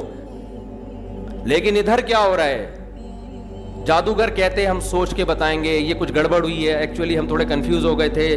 فرعون سے کہتے ہیں ہم ذرا 2 دن کے بعد مشورہ کریں گے, دوبارہ مقابلہ, کچھ بھی کہہ سکتے تھے نا, کیونکہ ان کو پتا تھا فرعون چمڑی ادھیڑ دے گا. اور صرف یہ نہیں کہ فرعون نے مارنا ہے, قتل کرنا ہے, چمڑی ادھیڑ دینی ہے, جو عہدے تھے, جو دولت تھی وہ بھی ہاتھ سے جا رہی ہے. تو ایسے موقع پہ انسان تذبذب کا شکار ہوتا ہے, کہتا ہے بھائی ایمان لائیں گے چھپ کے لے آئیں گے, فرعون کو بتائیں گے نہیں, فی الحال عہدے لے لو, درمیان میں کچھ کر لیں, کچھ بھی ہو سکتا ہے. قرآن ان تمام چیزوں کی نفی کرتا ہے. قرآن کہتا ہے انہوں نے انجام سے بے خبر ہو کر فوراً کیا کیا ہے, سردے میں گر گئے, کیونکہ ایسا یقین آ گیا کہ بھائی یہ تو سچی مچی کے اللہ کے پیغمبر ہیں, یہ کام اللہ کے پیغمبر کے علاوہ کوئی بھی نہیں کر سکتا. تو اس لیے قرآن کہتا ہے فَأُلْقِيَ السَّحَرَةُ سُجَّدًا, اور صرف سردے میں نہیں گرے, آمنا برب ہارون و موسیٰ, ہم موسیٰ اور ہارون کے رب پر ایمان لے آئے. یہاں بھی کلیئر بات کر رہے ہیں, یہ نہیں کہہ رہے ہم اللہ پہ ایمان لے, گول مول بات نہیں, بالکل کلیئر بات. قال آمنتم له قبل ان آذن لكم فرعون نے کہا تم میری پرمیشن کے بغیر ایمان لے آئے؟ بادشاہ میں ہوں، حکومت میں میں ہوں، میں نے مقابلے کے لیے تمہیں لایا، میں اس لیے تھوڑی لایا کہ تم انہی سے مل جاؤ جا کے۔ پھر کہنے لگے انہو لکبیرکم الذی علمکم السحر، جادوگروں کی طبیعت میں حق تھا، شکست مان لی انہوں نے۔ فرعون ڈھیٹ شکست ماننے کے لیے تیار نہیں، کہہ دیتا بھائی لوگوں میں ہار گیا ہوں مقابلہ، کہہ دیتا نا، نا شکست تسلیم کرنا بھی غیرت مند لوگوں کا کام ہوتا ہے، ڈھیٹ آدمی اس کو بھی گھماتا رہتا ہے بیٹھ کے۔ تو انہو لکبیرکم الذی، فرعون نے کہا یہ تمہارا بڑا ہے، جادوگروں سے کہا یہ کون ہے تمہارا بڑا ہے؟ موسیٰ، اور یہ نورا کشتی ہے، علمکم السحر، اسی نے تم کو جادو سکھایا ہے، تم لوگوں کا پہلے سے پلان تھا۔ کس دیکھو جب نیگیٹو سوچتا ہے نا انسان، ہر اچھی بات کی غلط تعویل کرتا ہے، جیسے آج کل ہو رہا ہے۔ میں عمران خان کا نہ مجھے نہیں یاد پڑتا میں نے کبھی ووٹ دیا ہے، نہ میں کہتا ہوں کہ ابھی جو نئی حکومت بنی ہے وہ غلط ہے، ہو سکتا ہے شہباز شریف ملک میں ایسے کام کر لیں جو عمران خان نہیں کر سکا، ہو سکتا ہے ملک ترقی کرنا شروع کر دے، لیکن ایک بات جو میری مذہبی ذمہ داری ہے، عمران خان کے ہر اچھے کام کی جس طرح سے تعویل کی جا رہی ہے نا، یہ تعویل قیامت کے دن گلے پڑ سکتی ہے۔ کچھ بھی اچھا کرے گا نا، وہ تو جو مخالف ہے نا انہوں نے کیڑے ہی نکالنے اور یہودی ایجنٹ ہی بولنا ہے اس کو، یہ چیز کل قیامت کے دن تمہارے گلے پڑ سکتی ہے۔ اتنی مخالفت کرو جتنی قیامت میں افورڈ کر سکتے ہو۔ میں نہیں کہہ رہا عمران خان کامیاب وزیر اعظم تھا، یہ میرا شعبہ نہیں ہے، نہ مجھے اس کے لیے بہت نالج چاہیے، اندر گھسنا پڑے گا، دیکھنا پڑے گا کیا ہو رہا ہے، مجھے نہیں پتا، ہو سکتا ہے جو اب حکومت آئی ہے وہ ملک کے لیے زیادہ اچھی ہو سکتا ہے بزنس ترقی کرے، عین ممکن ہے، لیکن کچھ کام عمران خان نے ایسے کیے ہیں جو آج سے پہلے وزیر اعظم نے نہیں کیے، کچھ کام ایسے جن میں آپ بولو کہ یہ اچھے ہیں۔ آپ کہہ سکتے ہو مفتی صاحب آپ سیاست کو کیوں لے آتے ہو؟ میں سیاست کو نہیں لے کر آ رہا، میں جو قوم کی ہٹ دھرمی ہے نا کہ اچھائی کو بھی کیڑے نکال کے برائی، اور اپنے والے کی ہر برائی کو بھی کیا کرنا ہے؟ اچھا قرار دینا ہے۔ آپ ووٹ جس کو چاہے دیں، جس جماعت میں ہوں، کوئی مسئلہ نہیں ہے، ہم سیاسی اختلافات ہمیشہ سے ہیں، اور میں بار بار کہہ رہا ہوں، ہو سکتا ہے شہباز شریف اچھے وزیر اعظم ثابت ہوں، عین ممکن ہے، مجھے نہیں پتا، ممکن ہے، لیکن اتنی تعویلات صبح و شام لوگوں سے بحث ہوتی ہیں، وہ قانون پاس کروا رہا ہے، وہ ابھی بہت ساری کچھ ہیں بولنے کے لیے، علماء ہی نے یہ کام کیا، 20 پوائنٹ جمع کیے ہیں، 20 کام عمران خان کے ایسے ہیں جو اب تک کسی نے نہیں کیے، وہ بہت پازیٹیو کام ہے اس کا۔ یونائٹڈ نیشن میں جا کے اتنے مضبوط انداز سے کشمیر کا ایشو کھڑا کرنا، اسلامو فوبیا کو منظور کروا لینا یونائٹڈ نیشن میں جا کے، جہاں جا رہے اپنا شلوار قمیض پہن کے جانا، اپنے قومی لباس کو فروغ دینا، اردو کو فروغ دینے کے لیے بھی بہت سے اقدامات کیے ہیں، کالج میں یونیورسٹیوں میں قرآن کی تعلیم کو لازم قرار دیا ہے، القادر یونیورسٹی ہے، میں نے ادھر ادھر سے نہیں سنا، اس سیاسی تنظیموں سے نہیں، القادر یونیورسٹی کے جو ڈین ہیں ڈاکٹر ذیشان، مفتی تقی عثمانی صاحب سے ان کا تعلق ہے، ڈاکٹر ذیشان کے حوالے کیا القادر یونیورسٹی کو کہ یہاں اسلامی ماحول ہونا چاہیے، صوفی ازم سکھائیں، یہاں پہ اسلامی ماحول سکھائیں۔ وہ ڈاکٹر ذیشان سے تو ہماری ملاقاتیں ہوئی ہیں، میں جو باتیں کر رہا ہوں نا، میں ادھر ادھر سے سن کے نہیں کر رہا، میں ان لوگوں سے کر رہا ہوں جو کسی تنظیم کے نہیں ہیں، نہ وہ پی ٹی آئی کے اور نہ وہ کسی اور تنظیم کے، اور وہ لوگ نیوٹرل ہیں بالکل، جن کا کسی سے کوئی مفاد نہیں ہے، وہ بتاتے ہیں کہ ہمیں بلایا۔ میں جب گورنر ہاؤس گیا ہوں وزیر اعظم سے ملنے کے لیے، ایک کپ چائے کی پیالی بھی ہمیں نہیں ملی ہے، عمران خان کے دور میں ایک چائے کی پیالی بھی ہمیں نہیں ملی۔ وہاں گورنر ہاؤس میں لوگوں نے بتایا، کیا بتایا کہ آج سے پہلے جتنے وزراء تھے جب مہمان آتے تھے لاکھوں روپے کا بجٹ تھا ان کا، لاکھوں روپے کا جو مہمان پھوڑتے تھے یہاں بیٹھ کے، وزیر اعظم نے آتے ہی وہ سارا بجٹ کیا کر دیا؟ ختم۔ کہ غریب ملک ہے، اس کو اتنی عیاشی کرانے کی بالکل بھی ضرورت نہیں ہے، مہمان آئے چائے پئیں پتلی گلی سے نکلیں۔ تو کچھ پازیٹیو کام ہیں، آپ ان کو مان لو کہ یہ کیا ہیں پازیٹیو، مخالفت کرو اعتدال کے ساتھ، سمجھ رہے ہو؟ تو میں پھر کہہ رہا ہوں کہ ہو سکتا ہے شہباز شریف ملک کے زیادہ اچھے وزیر اعظم ثابت ہوں، ممکن ہے، یہ میرا ٹاپک نہیں ہے، میرا اتنا فرض ضرور بنتا ہے کہ مخالفت کرو اعتدال سے۔ آپ الزام لگاؤ کہ ناکام وزیر اعظم، اس میں یہ خامیاں تھیں، یہ خامیاں جس کی وجہ سے ناکام ہو گیا، ٹھیک ہے، لیکن جو اچھے کام کیے ہیں ان میں خام میں بیٹھ کے گھما کے اس کو اتنی تعویلیں اتنے گھمانا، اس کو حد ہوتی ہے یار کسی چیز کی۔ ایبسولوٹلی ناٹ کہہ رہا ہے وہ واضح طور پر، کتنا جھوٹ بولو گے آپ، ہر چیز کو گھما رہے ہو، ہر چیز کو گھما رہے ہو، اور سارے کام یہودیوں کے خلاف کر رہا ہے، ٹھپا لگا دیا اس کے اوپر یہودی ایجنٹ ہونے کا. یہ غلط ہے. تو اور بھی بہت کچھ ہے. کبھی موقع ملا تو میں وہ 20 پوائنٹ ریکارڈ کرواؤں گا. 20 پوائنٹ جو ہے نا، مجھے موقع ملا تو. لیکن وہی ہوتا ہے کہ لوگ پھر ہمیں سمجھتے ہیں کہ میں پی ٹی آئی کا سپورٹر ہوں یا میں جے یو آئی کا مخالفت کر رہا ہوں. میں نہ جے یو آئی کا حامی ہوں نہ مخالف ہوں. یہ آپ کی سیاست ہے، آپ جانیں. اور اگر میں حامی ہوں گا بھی تو یہاں ممبر پہ نہیں ہوں گا. میں نجی محفل میں کسی کے سامنے بتا سکتا ہوں کہ میں کس کو سپورٹ کرتا ہوں. یہ میرا یہاں ممبر پہ ٹاپک نہیں ہے. میرا ممبر پہ جو ٹاپک ہے وہ اتنا ضرور ہے کہ ایک حد تک تعویلات کرو، اتنا آگے نہ بڑھو. اور جو کام اس نے اگر کوئی قادیانی کی سپورٹ میں بالفرض کیا ہے تو آپ آج جس کی حمایت کر رہے ہو انہوں نے اس سے زیادہ سپورٹ میں کام کیے ہوں گے. وہ سارے کام آپ پی جاتے ہو، صحیح ہے نا، اس لیے کہ آپ اس کو سپورٹ کر رہے ہو. اور آپ کا مخالف کی چھوٹی غلطیاں بھی آپ کو بڑی نظر آتی ہیں. اعتدال پیدا کرو، اعتدال. دیکھو کسی بھی تنظیم میں بن کے رہو، کوئی مسئلہ نہیں ہے. سیاسی اختلافات ہوتے ہیں، کوئی پیپلز پارٹی میں، کوئی مسلم لیگ میں، ہر قوم میں اچھے برے ہوتے ہیں. لیکن آپ مخالف کی اچھے کو اچھا کہو، اس کی غلط کو غلط کہو، اور اپنے لیڈر کے غلط کو غلط کہو اور اچھے کو اچھا کہو. اگر آپ کے پاس مضبوط ذرائع سے معلومات پہنچ جاتی ہیں تو نہیں پہنچتی تو پھر خاموشی اختیار کرو. تو یہی کام فرعون کر رہا تھا. فرعون نے کیا کہا ہے؟ انہ لکبیرکم الذی. اب دیکھو مقابلہ بھی جیت گیا وہ ہے بھائی. موسیٰ علیہ السلام، ہارون علیہ السلام مقابلہ بھی جیت گئے. تو نے خود ہی کہا تھا کھلے میدان میں، بندے بھی تیری مرضی کے وہ لے آئے، اس جادوگر بھی تو لے آیا، ٹائم بھی موسیٰ علیہ السلام کا بتایا ہوا. ورنہ تو کہہ دیتا کہ جو ہے نا کچھ بھی تعویل کی جا سکتی تھی. سب کچھ ہونے کے بعد اب کیا کہہ رہے؟ اچھا اب سمجھ میں آیا گیم تھا کیا. ٹھیک ہے نا، گیم یہ تھا کہ موسیٰ نے ان جادوگروں کو پہلے سے جادو سکھایا اور پھر کہا کہ میں چیلنج کروں گا اور تم مقابلے میں آ کے ہار جانا اور ہمارا پلہ بھاری ہوگا، پھر ہم مصر کی حکومت آپس میں بانٹ لیں گے. فرعون جو تمہیں وزارتیں دے گا میں اس سے بڑی بڑی وزارتیں دوں گا تمہیں. اب سمجھ میں آئی سچویشن؟ بولو ہے کیا؟ نہیں آ رہی بات سمجھ؟ تو یہ ہوا ہے. ڈھیٹ پنا ہے یا نہیں ہے؟ کون سی دلیل تم مانے گا بھائی؟ پھر آگے کیا ہوا؟ اللہ نے اس الزام کو بھی بری کر دیا. یہ ایک الزام لگایا نا کہ بھئی یہ نورہ کشتی ہے، تو نورہ کشتی مفاد کے لیے ہوتی ہے نا. کس کے لیے ہوتی ہے؟ ذاتی مفاد کے لیے ہوتی ہے. نورہ کشتی میں آپ کو جہاں پیسے زیادہ ملیں لوٹے کی طرح آپ وہاں لڑک جاتے ہیں. یہی ہوتا ہے نا. اب فرعون نے دھمکی دے دی کہ بھئی یہ تو نورہ کشتی ہے. فَلَأُقَطِّعَنَّ أَيْدِيَكُمْ وَأَرْجُلَكُمْ مِنْ خِلَافٍ. میں تمہارے ہاتھ اور پاؤں کاٹ کے کھجور کے درختوں پہ سولی پہ لٹکا دوں گا تم سب کو، جتنے سینکڑوں ہزاروں آئے نا سب کو لٹکا دوں گا. اور وَلَتَعْلَمُنَّ أَيُّنَا أَشَدُّ عَذَابًا وَأَبْقَىٰ. پتہ چلے گا کس کا عذاب سخت ترین ہے.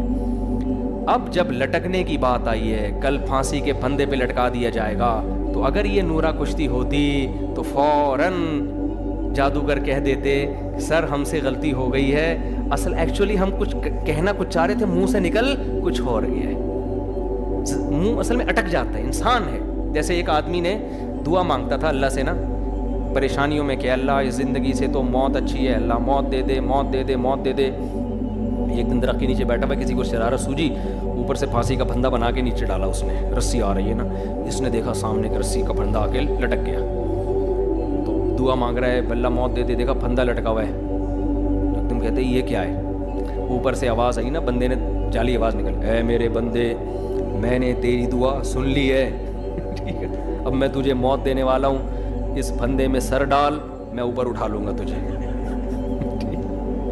اب یہ کیا کہتا ہے؟ یا اللہ یہاں تو کوئی بندہ مذاق بھی نہیں کر سکتا. یا اللہ یہاں تو کوئی بندہ مذاق بھی نہیں کر سکتا، میں تو مذاق کر رہا تھا. تو جادوگر یہ کہہ سکتے تھے نا کہ سر ہم تو ویسے ہی کہہ رہے تھے، ہم تو سردا ایسے ہی کہہ رہے تھے، وہ ایک دم دماغ پہ ایک اثر ہو گیا. لیکن جادوگروں کے کانفیڈنس نے بتا دیا کہ یہ نورہ کشتی نہیں ہے. وہ کیا کانفیڈنس؟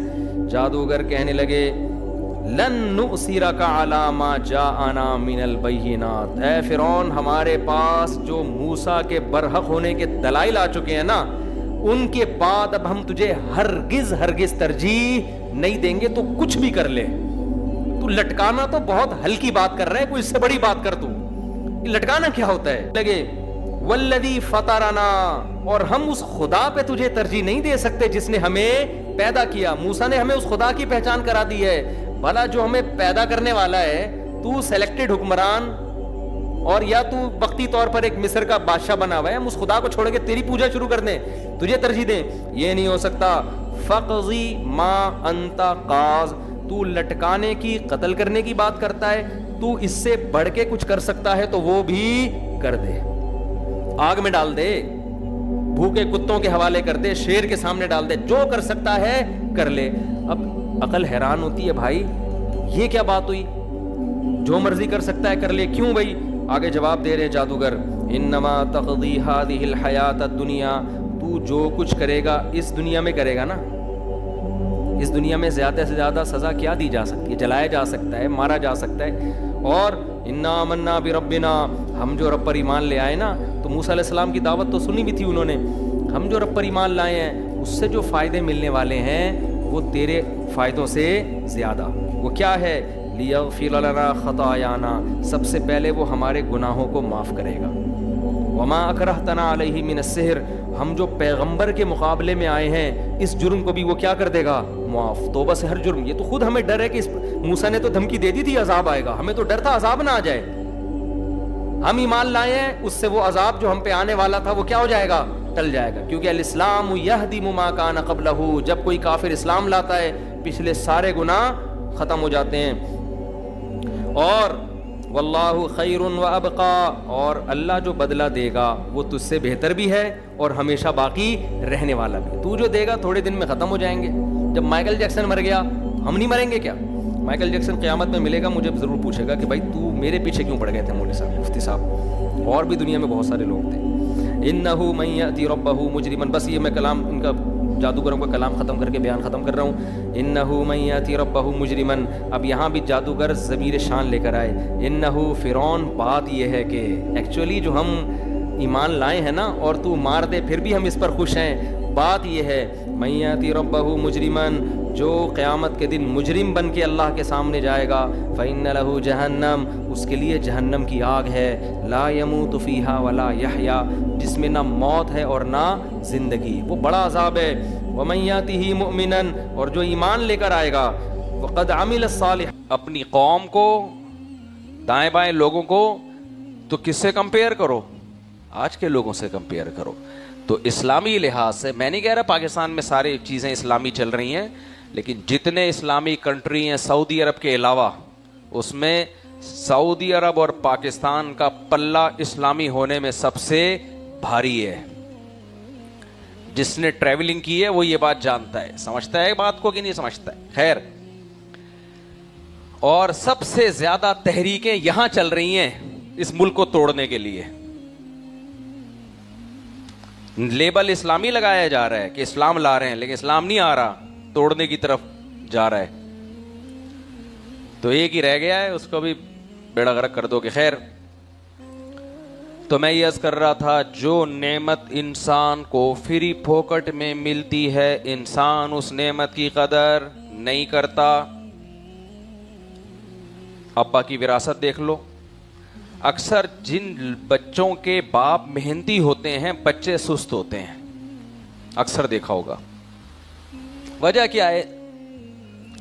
ساری محنت باپ نے کر لی ہوتی ہے, بچوں کو فری میں کھانے کو مل رہا ہوتا ہے, لہذا نالائق باپ پریشان ہوتا ہے کہ یار میں ایسا تھا اور بچے کیسے ہیں. تو میں ان سے کہتا ہوں تم اچھے تھے اس لیے تمہارے بچے نالائق ہیں, تم اگر محنت نہ کرتے تو بچے محنتی ہوتے, سر پہ پڑتی ان کو. اس لیے ماں باپ کو چاہیے کہ بچوں سے محنت کرائیں. ایک صاحب مجھے اپنا بیٹا گود میں لے کر آئے اور کہنے لگا میرا بیٹا دکان میں جا کے جس چیز پہ ہاتھ رکھتا ہے میں قیمت نہیں دیکھتا, اس کو دلا دیتا ہوں فوراً, کیونکہ اس کی ساری خواہشات تو پوری کر رہا ہے. کل جب تو مر جائے گا یا جیب میں پیسے نہیں ہوں گے یا تو ریٹائر ہو جائے گا, اس کی خواہشات پوری نہیں ہوں گی تو نتیجہ کیا کرے گا؟ صدر بننے کی کوشش کرے گا پاکستان کے, مختصر لفظوں میں سیاست میں آئے گا. کیا خیال ہے؟ چوریاں کرے گا, ڈکیتیاں کرے گا, یہ کرے گا, وہ کرے گا, خواہشات کا غلام بنا دیا آپ نے. اسلام کی جتنی عبادتیں ہیں نا, ان تمام عبادتوں میں خواہشات قربان کرائی جاتی ہیں, اسی سے قوم بنتی ہے. روزے میں خواہشات پوری کروائی جاتی ہیں, قربان کرائی جاتی ہے, بولو چھوڑنا پڑتا ہے کھانا پینا. اور نماز میں خواہشات پوری کروائی جاتی ہیں, قربان کروائی جاتی ہیں. قربان پاک کرنا ہے جسم کو, کپڑے پاک کرنے ہیں, وضو کرنا ہے. سردیوں میں بھی وضو کرنا ہوتا ہے, گاؤں دیہاتوں میں یخ ٹھنڈے پانی سے بعض دفعہ غسل کرنا پڑتا ہے. صبح صبح یخ ٹھنڈے پانی سے, گرم پانی کا انتظام نہیں ہوتا, اگر ہو بھی تو کتنا مشکل ہے سردیوں میں غسل کرنا. فجر کی نماز آسان ہے مشکل ہے, اٹھایا جاتا ہے صبح صبح. زکوٰۃ آسان ہے مشکل ہے, مال نکالا جاتا ہے. اسلام میں لینے کے فضائل نہیں ہے, پیسہ دینے کے فضائل ہیں. بوڑھے ماں باپ کے سامنے اف مت کرو, آسان کام ہے مشکل کام ہے. انگریز نے آسان کام کیا, ابا کو اٹھا کے عیدی سینٹر میں جمع کرا دیا. اس نے مشکل کام کیا, آسان کام کیا. آسان یہ ابا اماں کو اٹھا کے کہاں جمع کرا دو, عیدی سینٹر. ان کو لوگ کے جو عیدی سینٹر ہوتے ہیں, اولڈ ہاؤس جسے کہا جاتا ہے, ہوتا وہ عیدی سینٹر ہی ہے. اسلام میں تو ساری صبح سے لے کے شام تک مشکلات ہی ہیں. آپ کہہ سکتے ہو یہ دوسری شادی پہ جو آپ بات کرتے ہو بڑے مزے کا کام ہے, تو کر کیوں نہیں لیتے, مزے کا کام ہے تو یہ بھی تو مشکلات ہیں, ذمہ داریاں بڑھ گئیں. تو اب آپ کہہ سکتے ہو مفتی صاحب ابھی آپ کہہ رہے تھے اسلام بڑا مزیدار مذہب ہے, اب آپ کہہ رہے ہو اسلام میں مشکلات ہی مشکلات ہیں. وہ میں بتاؤں گا انشاءاللہ, وہ میں بتاؤں گا, اس کو ایکسپلین کروں گا انشاءاللہ. مشکلات ہی مشکلات. صفائی ہمارے مذہب کا حصہ ہے. خود کو گندا رکھنا آسان ہے, صاف رکھنا آسان ہے, یا گندا رکھنا آسان ہے؟ گندا رکھنا. بغلوں کے بال چھوڑ دیں آپ, بڑھتے چلے جائیں گے. زیر ناف بال چھوڑ دیں آپ, بڑھتے چلے جائیں گے. کوئی محنت نہیں کرنی پڑے گی. کیا خیال ہے؟ نبی نے فرمایا ہر مسلمان پہ لازم ہے ہفتے میں ایک دفعہ کم از کم لازمی غسل کرے. صحیح حدیث ہے, کم سے کم ہفتے میں ایک دفعہ غسل کرنا حدیث کے مطابق مسلمان پر لازم ہے. اور اگر غسل فرض ہو جائے, نائٹ فال ہو گیا یا غسل جنابت, تو وہ تو پھر جتنی دفعہ اتنی دفعہ غسل کرنا پڑے گا. آسان ہے مشکل ہے؟ ایک خاتون کا کیس ہمارے پاس آیا. وہ خاتون اپنے میاں سے خلا مانگ رہی تھی. میں نے کہا وہ کیوں بھائی؟ کہ نہیں یہ کم بخت غسل جنابت ہی نہیں کرتا. ایسے ایسے مارکیٹ میں مسلمان میاں آ رہے ہیں. اب یہ غیر مسلموں میں تو سنا تھا, غیر مسلموں میں کہ وہ میاں بیوی کا ملاپ ہوتا ہے اور غسل کیے بغیر آفس چلے جاتے ہیں. مسلمانوں میں خدا کی قسم پہلی دفعہ سنا ہے میں نے. اچھا بھلا پڑھا لکھا آدمی ہے, اور بیگم کہہ رہی ہے کم بخت غسل جنابت ہی نہیں کرتا ہے یہ. میں نے کہا تو مجھے اس سے گھن آنے لگی. میں نے کہا یار یہ تو کیوں نہیں کر رہا؟ مشکل کام ہے. کیا ضرورت ہے بھائی؟ بس اٹھو صبح, پتلون پہنو, منہ پہ تھوڑا سا چھپکا مارو اور پتلی گلی سے نکل لو. کیا خیال ہے؟ آسان ہے نا. تو جتنے کام اسلام نے بتائے ہیں سوائے بقرعید میں گوشت کھانے کے. بقرعید میں 3 دن کیا ہے, کھانے پینے کے ایام ہے, بس یہ کھانے کا دن ہے. لیکن اس پہ بھی مشکل ہے کیونکہ یہ گوشت فری پھوکٹ کا نہیں ہے. یہ گوشت عام دنوں میں آپ دکان سے خریدتے سستا ہوتا, آپ کو 3-4 لاکھ کا بیل لا کے کاٹو گے تو وہ مہنگا پڑے گا. تو یہ بھی آسان ہے لیکن حقیقت میں یہ بھی مشکل ہے. غریبوں کے لیے مزے ہیں اس میں. اب جو قربانی کر رہا ہے اس کا تو خرچہ ہو رہا ہے. سارے حکام کیا ہے میرے بھائی؟ مشکل.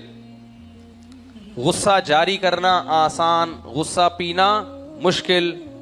تو اللہ نے قرآن میں اہل ایمان کی صفت کیا بیان فرمائی؟ جب غصہ آتا ہے چپیڑ لگاتے ہیں سامنے والے کو نہ.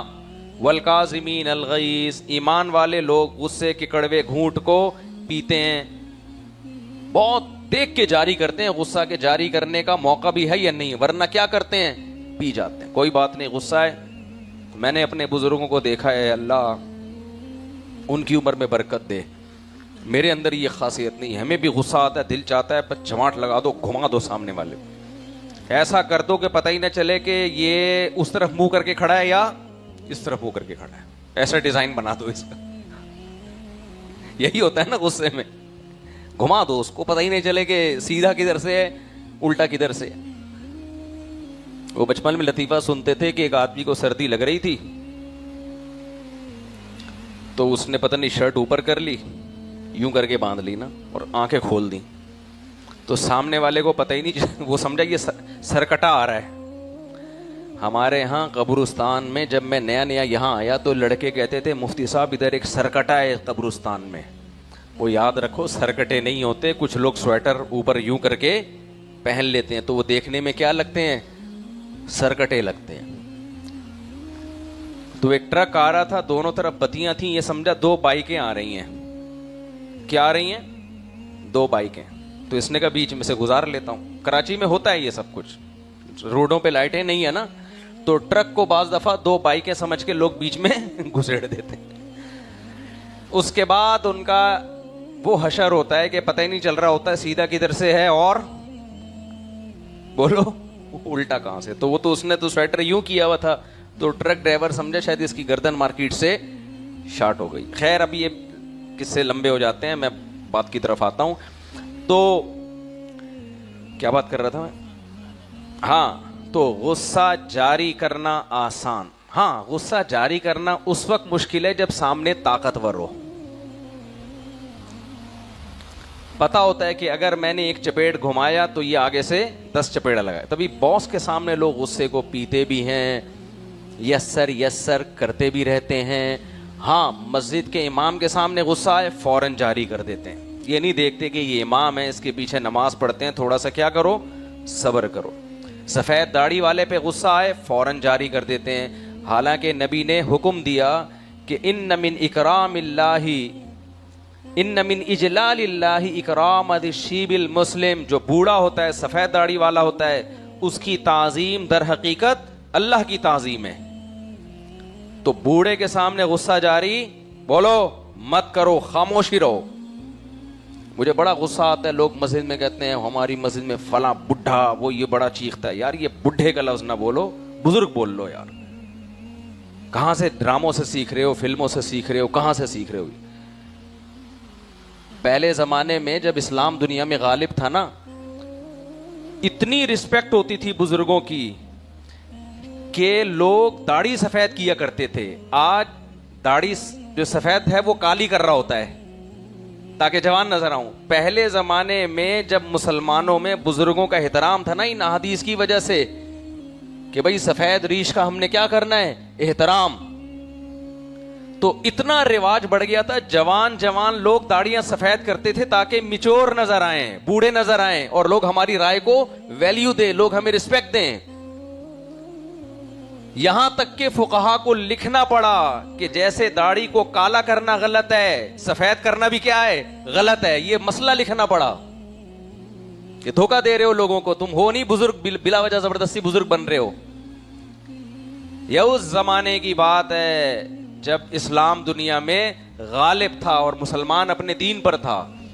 اتنا احترام ہے اسلام میں بزرگ کا. لیکن لوگ کیسے بات کر رہے ہوتے ہیں, بڈھے کو دیکھو کیا ہو گیا, بڈھا پاگل ہو گیا, بڈھا سٹیا. مجھے یہ اچھا نہیں لگ رہا یہ الفاظ بولتے ہوئے, لیکن مارکیٹ میں یہ الفاظ چل رہے ہیں. یار بوڑھا ہے, ڈانٹ دیا, چپ کر کے بیٹھ جاؤ یار, آگے سے جواب کیوں دے رہے ہو. لیکن بریکیں فیل ہیں. یہی باس جب ہوگا نا جس کے بارے میں خطرہ ہے کہ میں جاب سے نکال دوں گا, پھر دیکھو یس سر, جی سر. میں نے حکومتی اداروں میں یہ منظر اپنی آنکھوں سے دیکھا ہے, یس سر جی سر والا.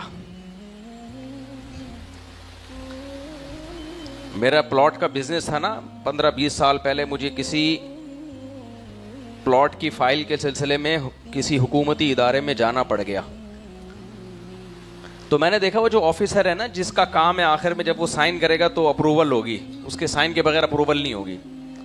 تو جو دائیں بائیں لوگ بیٹھے ہوئے تھے, وہ آفیسر بہت بدتمیزی سے ان سے بات کر رہا تھا. میں بہت آبزرو کرتا ہوں ان چیزوں کو.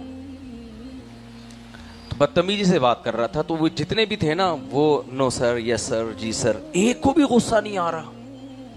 میں کہہ رہا یار یہ آفیسر کس بدتمیزی سے بات کر رہا ہے, مگر ان لوگوں میں کسی ایک نے بھی غصے کا اظہار نہیں کیا ہے. اتنی برداشت. ایک وکیل آیا, اس آفیسر سے کہا کہ سر پلیز اس پہ سائن کر دیں, بڑی مہربانی ہوگی سر پلیز. بڑے آرام سے, جیسے قرآن نے کہا نا ماں باپ کے سامنے میٹھے لہجے میں بات کرو, تو اس سے بھی زیادہ میٹھے لہجے میں کس سے بات کر رہے ہیں؟ آفیسر سے. کوئی کلائنٹ ہوگا, اس کی کوئی فائل اٹکی ہوئی ہوگی, تو سر پلیز, آپ سر پلیز, بہت آہستہ آواز میں, بہت ہی آہستہ, سر پلیز. اور وکیل بھی بڑا وکیل. میں نے دیکھا کہ آفیسر کو غصہ آیا, اس نے اٹھا کے فائل ایسے کر کے دیوار پہ ماری ہے. آدمی کی کھوپڑی گھومے گی کہ نہیں گھومے گی کہ یار آپ سائن نہیں کرتے تو یہ بدتمیزی تو نہ کرو نا, فائل اٹھا کے آپ دیوار پہ مار رہے ہو. پھر بھی غصہ نہیں آیا. یہ منظر میں نے اپنی آنکھوں سے دیکھا ہے, اور میں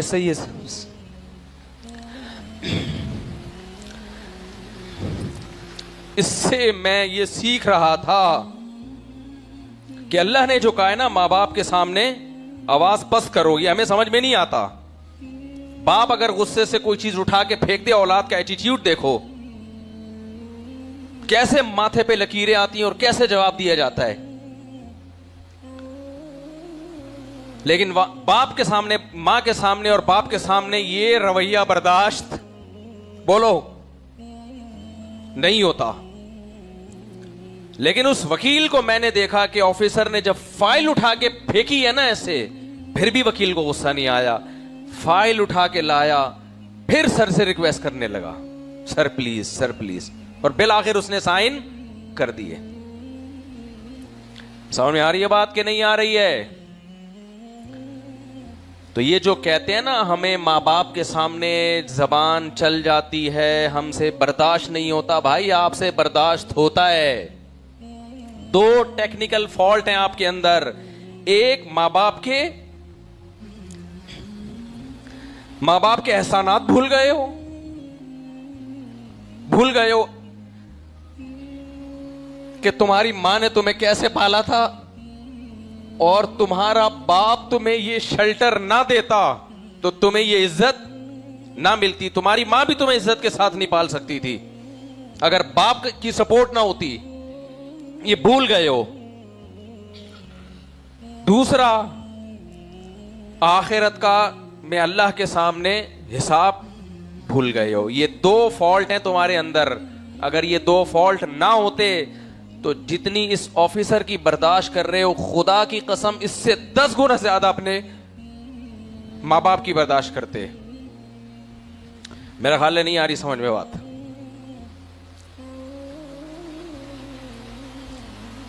تو میں بیان یہ کر رہا تھا کہ جو نعمت انسان کو فری میں ملتی ہے انسان اس کی قدر نہیں کرتا. ہاں بات یہ چل رہی تھی کہ یہ جو اسلامی احکام کیا ہیں, مشکل ہے نا. مشکل احکام کا مطلب کیا ہے؟ ماں باپ کے سامنے چیخنا آسان ہے, خاموش رہنا بولو مشکل. تو اسلام نے آسان حکم دیا یا مشکل حکم دیا؟ ہاں باس کے سامنے چیخنا مشکل ہے, چپ رہنا کیا ہے آسان ہے, کیونکہ پتہ ہے جاب سے کیا کر دے گا, نکال دے گا. ہمارے ایک دوست ایک ملٹی نیشنل کمپنی میں جاب لگی, بڑے غصے کے تیز تھے, ہر وقت چیخنا چلانا, ذرا سی بات. ہماری بھی ان سے گیدرنگ تھی, کبھی کبھار ہم کھانے پہ چلے جاتے تو ہوٹل میں دیکھتے نا کھانا مزے کا نہیں ہے, اس کو سنا دیتے تھے. جو ہوٹل کا اونر تھا اس کو سنا, تم نے کیا, ہم نے پیسے لیے ہیں سب, یعنی مشہور تھا کہ بھائی یہ اس سے ذرا بچ کے رہنا. اپنا واقعہ مجھے سنایا انہوں نے. ایڈمن لگے کسی ملٹی نیشنل کمپنی میں, تو کوئی ملازم آیا, چائے دیر سے لایا ہوگا یا چائے گر گئی ہوگی یا کچھ الٹا شلٹا کام, تو انہوں نے اس کو ڈانٹ دیا. کہہ رہے جیسے میں نے اونچی آواز سے ڈانٹا ہے نا میرے خلاف کمپلین. افسران بالا کی طرف سے آرڈر آ گیا. تو کہتے ہیں ایک آفیسر نے جو ایک بڑا تھا اس نے مجھے بلایا اور کہا کہ ہمارے ہاں سوئی گرتی ہے نا زمین پہ, جسے کہتے ہیں نا پن ڈراپ سائلنٹ, یہی کہتے ہیں نا سائلنس, پن ڈراپ سائلنس, سوئی گرتی ہے نا آواز آ جاتی ہے, اتنی کمپنی میں ہمیں خاموشی چاہیے آفس میں. تو یہ پہلی دفعہ برداشت کر لیا, اس کے بعد دوبارہ ہوا نا یہ کان سے پکڑ گئے باہر, نہیں آئی سمجھ میں بات. اس کے بعد الحمدللہ دوبارہ ان سے کبھی بھی یہ حرکت نہیں. ابا اگر اولاد کو دھمکی لگا دے بیٹا آج تو چیخا ہے میرے سامنے, دوبارہ چیخا نا تو کان سے پکڑ کے باہر, بیٹا اسی وقت دوبارہ چیخے گا کہ نکال کے دکھاؤ. بیٹا کیا کہے گا؟ اسی وقت ریپلائی کرے گا, بولے گا ابا میں ادھار نہیں رکھتا, نکال کے دکھاؤ. سمجھ میں آ رہی ہے کہ نہیں آ رہی ہے؟ تو اس لیے میرے بھائی حج آسان ہے مشکل ہے؟ مشکل. حج میں نا صرف یہاں سے بیٹھ کے حج پہ جانا آسان لگتا ہے, جب جاتا ہے نا آدمی تو دن میں تارے نظر آ جاتے ہیں. یہاں سے بڑا اچھا ماشاءاللہ حج کرنے جا رہے ہیں ماشاءاللہ ماشاءاللہ, لیکن جیسے ہی سعودی ایئرپورٹ پہ اترتا ہے اس کے بعد لبیک لبیک کہنا بھول جاتا ہے. امیگریشن میں اتنے مسائل, پھر آگے وہ جو پاسپورٹ رکھ کے بسوں میں ترتیب سے بٹھاتا ہے, وہاں سے لے کے وہاں تک مسائل ہی مسائل ہیں, پریشانیاں ہی پریشانیاں. تو تبھی جو لوگ ہر سال حج کر رہے ہوتے ہیں نا, لوگ تو ان کا مذاق اڑاتے ہیں کہ بھائی بڑا پیسہ ہے ہر سال حج کر رہے ہیں, بڑی عیاشی ہے. میں کہتا ہوں ہر سال حج کر رہا ہے, خدا کی قسم اس کے دل میں بیت اللہ کی محبت ہے, ورنہ ایک دفعہ حج کے بعد آدمی دوبارہ نہیں جاتا. میں نہیں کہہ رہا یہ بہت نیک ہے, لیکن اس کی علامت ہے اس کے دل میں بیت اللہ کی محبت ہے, یہ محبت کھینچ رہی ہے, ورنہ وہاں پر کوئی لڈو پیڑے نہیں مل رہے ہوتے, پیسہ بھی ٹھیک ٹھاک خرچ ہوتا ہے اور جسمانی ٹینشن بھی ٹھیک ٹھاک ہوتی ہے. اور جو اللہ والوں کا حج اور عمرہ ہے نا وہ میرے اور آپ کی طرح نہیں ہوتا. میں اور آپ جب حج عمرے پہ جاتے ہیں ہماری کوشش ہوتی ہے فوراً سے پہلے احرام سے نکلیں. کیا خیال ہے بھائی؟ جتنی جلدی عمرہ کریں تاکہ ہم احرام سے باہر آئیں. ہم نے اپنے بزرگوں کو دیکھا ہے وہ کوشش کرتے ہیں احرام میں زیادہ سے زیادہ ٹائم گزاریں. کیوں؟ احرام کی حالت اللہ کو پسند ہے. عجیب حلیے بن جاتے ہیں ان کے چند دنوں میں, عجیب پراگندہ بال, کیونکہ نہ نہائے ہیں, نہ ناخن کاٹے جا رہے ہیں, نہ جسم کے بال صاف ہو رہے ہیں, عجیب پراگندہ حال. اور پھر کتنی ٹینشن ہوتی ہے, دو چادروں میں پراپر ڈریس نہیں ہے. تو میرے اور آپ جیسے لوگ تو فوراً چاہتے ہیں عمرہ کرو بس احرام سے نکلو. ہم نے اللہ والوں کو, اپنے بزرگوں کو جن کے ساتھ ہم نے حج عمرہ کیا, وہ کہتے ہیں لمبا کھینچو احرام کو جتنا دیر سے, کیونکہ حدیث میں آتا ہے اللہ کو حاجی جو ہے نا پراگندہ بالوں والا میلا کچیلا زیادہ پسند ہے. اسلام میں میلے کچیلا رہنا کوئی فضیلت کی بات نہیں ہے, لیکن حج کے احکام کیا ہیں؟ ڈفرینٹ ہیں. تو آسان ہے مشکل ہے؟ جلدی بتاؤ. مشکل ہے. تو اسلام کی تو بھائی ساری عبادتیں کیا ہیں؟ سارے کام ہی مشکل کرا رہا ہے اللہ تعالی ہم سے. تو یا تو اس کا مطلب یہ کہ معاذ اللہ نقل کفر نباشت, اللہ ہمیں بلا وجہ کی ٹینشن میں رکھنا چاہتا ہے معاذ اللہ, اللہ مسلمان کو خوش دیکھنا ہی نہیں چاہتا معاذ اللہ, یہ مطلب ہو سکتا ہے؟ بولتے کیوں نہیں بھائی؟ انگریز نے یہ ساری ٹینشنوں سے اپنے آپ کو آزاد کیا ہوا ہے, ساری ٹینشنوں سے آزاد. غسل فرض ہو گیا, سردی میں کہہ رہے ہیں فرض ہی نہیں ہوا, ٹھیک ہے نا, تو کرنے کی ضرورت ہی نہیں ہے. بال صاف کرنے نہیں, مرضی اگر اچھا لگ رہا ہے تو کاٹ لو, اچھے نہیں لگ رہے تو مت کاٹو. نہانا ہے نہا لو, نہیں دل چاہ رہا مت نہاؤ. تو ابا اماں کی ٹینشن تو ویسے ہی مارکیٹ سے کیا ہے, 4 شادیاں کیا کرے گا, ایک بھی نہیں کر رہا. وہ کہہ رہے جب نائٹ کلب کھلے ہوئے ہیں, گرل فرینڈ مناسب ریٹ پہ مارکیٹ میں دستیاب ہے بلکہ بغیر ریٹ کے دستیاب ہے. یہ تو دیسی ملکوں میں گرل فرینڈ مناسب ریٹ پہ ملتی ہے, انگریزوں کے ہاں ایسا نہیں ہے, وداؤٹ ریٹ پہ گرل فرینڈ. سمجھ میں آ رہی ہے بات؟ کوئی ریٹ ویٹ نہیں ہے اس کا, فری پھوکٹ کی. اپنی چائے بھی کم بخت خود پیے گی اور آپ نے اپنی چائے کے پیسے خود دینے, فری پھوکٹ کی گرل فرینڈ. تو وہ کہتے ہیں کہ جب ٹینشن فری زندگی گزاری جا سکتی ہے تو ٹینشن لینے کی بولو کیا ضرورت. اب آپ کہیں گے مفتی صاحب آپ نے بیان شروع کیا تھا کہ اسلام بہت بڑی نعمت ہے اور اسلام بڑے مزے کا دین ہے, اور جتنے اسلامی احکام ہیں اس میں تو آپ ٹینشنیں ہی ٹینشنیں بتا رہے ہیں, تو مزے کا کہاں سے ہو گیا؟ کیا خیال, مزے کا کہاں سے ہو گیا؟ اس کی میں دو دلیلیں دوں گا, ایک نقلی ایک عقلی. نقلی کا مطلب وہ جعلی نہیں, نقل جو حدیث سے ثابت ہے.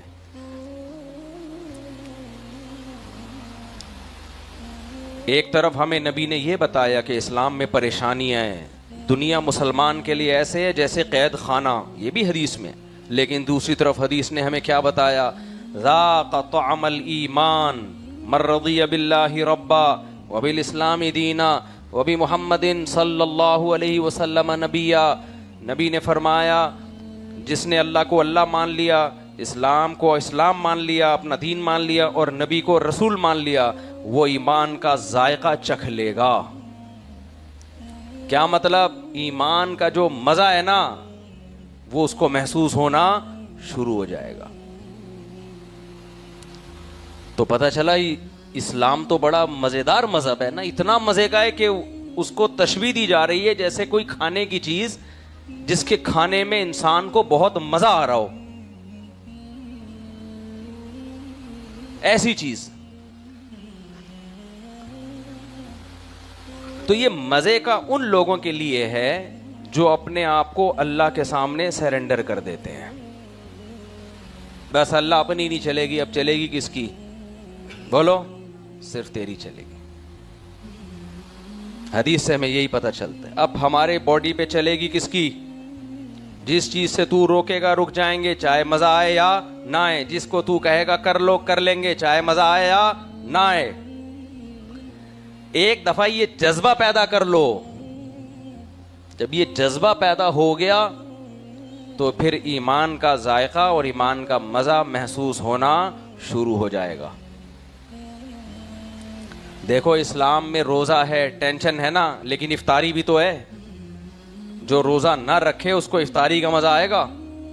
یہ جو افطاری کی لذت ہے یہ کسی غیر مسلم کو مل سکتی ہے؟ کتنا مزہ آتا ہے خدا کی قسم. روزہ رکھ کے جب آدمی دسترخوان پہ تھوڑی سی اللہ کی محبت ہو دل میں, پھر آئے گا مزہ. نہیں ہے تو پھر نہیں آئے گا.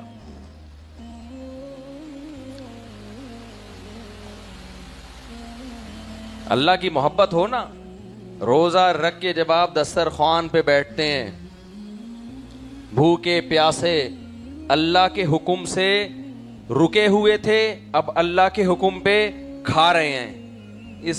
جس کے دل میں اللہ کی ذرا سی محبت ہوگی, خدا کی قسم اسے اس کھانے کا مزہ تھوڑا نہیں بلکہ بہت زیادہ مزہ آئے گا. میں نہیں کہہ رہا کہ میں کوئی اللہ والا ہوں, میں کوئی نیک ہوں, لیکن میرے جیسے نالائق کو تو بڑا مزہ آتا ہے. 4 کھجوریں بھی کھا لو نا, جو جسم میں طاقت آتی ہے, پھر جب ہم یہ دعا پڑھتے ہیں اتنا مزہ آتا ہے. نبی کریم صلی اللہ علیہ وسلم افطاری کے بعد یہ دعا پڑھتے تھے, ذهب الظما, پیاس چلی گئی, وابتلت العروق. یہ دعا پڑھنے میں اتنا مزہ آ رہا ہے, سوچو ٹائم پہ پڑھنے میں کتنا مزہ آئے گا. ذهب الظما, پیاس چلی گئی, کیونکہ بڑے تڑپ رہے تھے نا پیاس سے. جون جولائی کے گرمیوں کے روزے محنت کے بعد کتنا تڑپتا ہے انسان, اللہ کے لیے تڑپا ہے روزے میں. تو جب 2 گھونٹ ٹھنڈے پانی کے پیتا ہے, چائنا والوں کی طرح افطاری میں گرم پانی نہ کیا کرو, ان کو کسی نے بیوقوف بنا دیا کہ گرم گرم پانی پہ لگا دیا ہے. کوئی میڈیکلی اس کا کوئی ثبوت نہیں ہے گرم پانی پینا. سمجھ میں آ رہی ہے بات؟ ہمارے نبی بھی ٹھنڈا پانی، اگرچہ کنوؤں کا ٹھنڈا ہوتا تھا نیچرل، تو یہ چائنا والوں کی جو عمریں لمبی ہوتی ہیں یہ گرم پانی کی وجہ سے نہیں، کوئی اور وجہ سے ہوتی ہیں. یہ میں نے بہت ریسرچ کی ہے. ہاں کھانا کھانے کے فوراً بعد یک ٹھنڈا پانی پینے سے قبض کا خطرہ ہوتا ہے، وہ ٹھیک ہے. اور کھانے کے فوراً بعد تھوڑا گرم پیو گے تو معدے کی موومنٹ بڑھ جاتی ہے، بس اس سے زیادہ کچھ بھی نہیں ہے. تو جن کا معدہ کمزور ہے وہ کھانے کے فوراً بعد ٹھنڈا نہ پیے، ورنہ پانی ہمیشہ کیسا پیا جاتا ہے؟ ٹھنڈا ہی اچھا ہوتا ہے، صحت یعنی دماغ کو فریش کرتا ہے. تو اور میں ایک ملفوظ میرا یاد رکھو، گرم پانی پی کے زندہ رہنے سے بہتر ہے ٹھنڈا پانی پی کے مر جائے آدمی. پانی ہی تو لذت ہے یار پیاس کے وقت، اسی میں تم ہمیں کھولتا ہوا گرم پلا رہے ہو. جو نعمت دنیا کی سب سے بڑی نعمت ہے وہ تم ہمیں گرم پلا رہے ہو. عجیب. ہمارے نبی نے دعائیں مانگی ہیں، اے اللہ اپنی محبت میرے دل میں ٹھنڈے پانی سے بھی زیادہ محبوب بنا دے. وَمِنَ الْمَاءِ الْبَارِدِ، یعنی نبی کہہ رہے ہیں اللہ مجھے ٹھنڈا پانی جتنا محبوب ہے نا گرمیوں میں پیاس میں، اپنی محبت مجھے اس سے بھی زیادہ محبوب بنا دے. اس کا مطلب ٹھنڈا پانی پیاس کی حالت میں، یک ٹھنڈا، یک نہیں یعنی یک میں نے اپنی طرف سے بڑھا دیا، پیاس کی حالت میں ٹھنڈا پانی اتنی لذیذ چیز ہے کہ حدیث میں اس کی مثالیں دی جا رہی ہیں. اور چائنا میں کوئی مسلمان افطار کس سے کر رہا ہے؟ گرم پانی سے. تو ہر ترقی یافتہ ملک کی ہر چیز لینے کی نہیں ہوتی، سمجھ رہے ہو؟ اچھا خیر، ٹھنڈا پانی پی کے باڈی میں ٹھنڈ پہ جاتی ہے. پنجابی لوگ کیا بولتے ہیں؟ ٹھنڈ پہ گئی ہے. گرم پانی پیئیں گے تو لاہوری یہ بول سکتے ہیں ٹھنڈ پہ گئی ہے. تو مزہ ہی نہیں آئے گا جب ٹھنڈی نہیں پائے گی.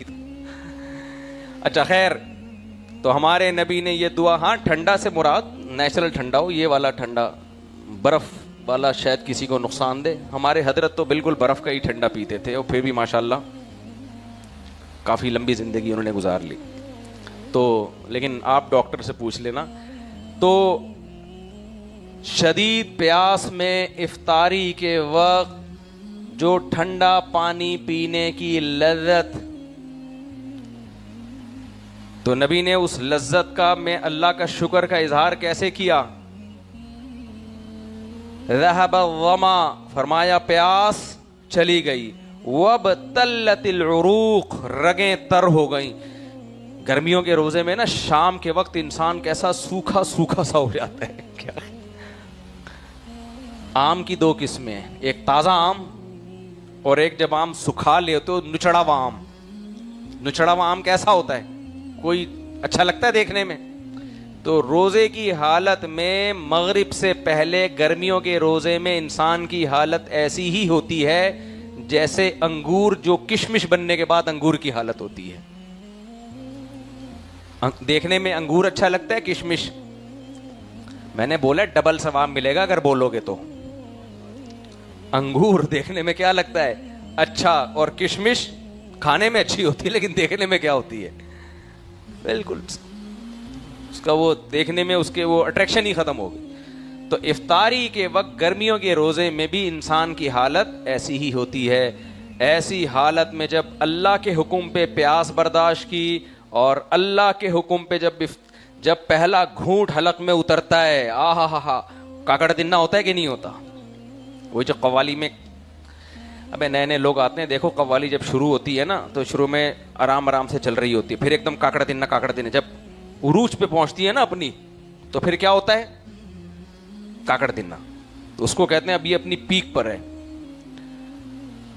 تو جب شدید گرمی کے روزے میں دسترخوان پہ بیٹھے ہوئے ٹھنڈے پانی کا پہلا گھونٹ حلق میں اترتا ہے، کاکڑ دنہ پہلے گھونٹ پہ ہی ہو جاتا ہے.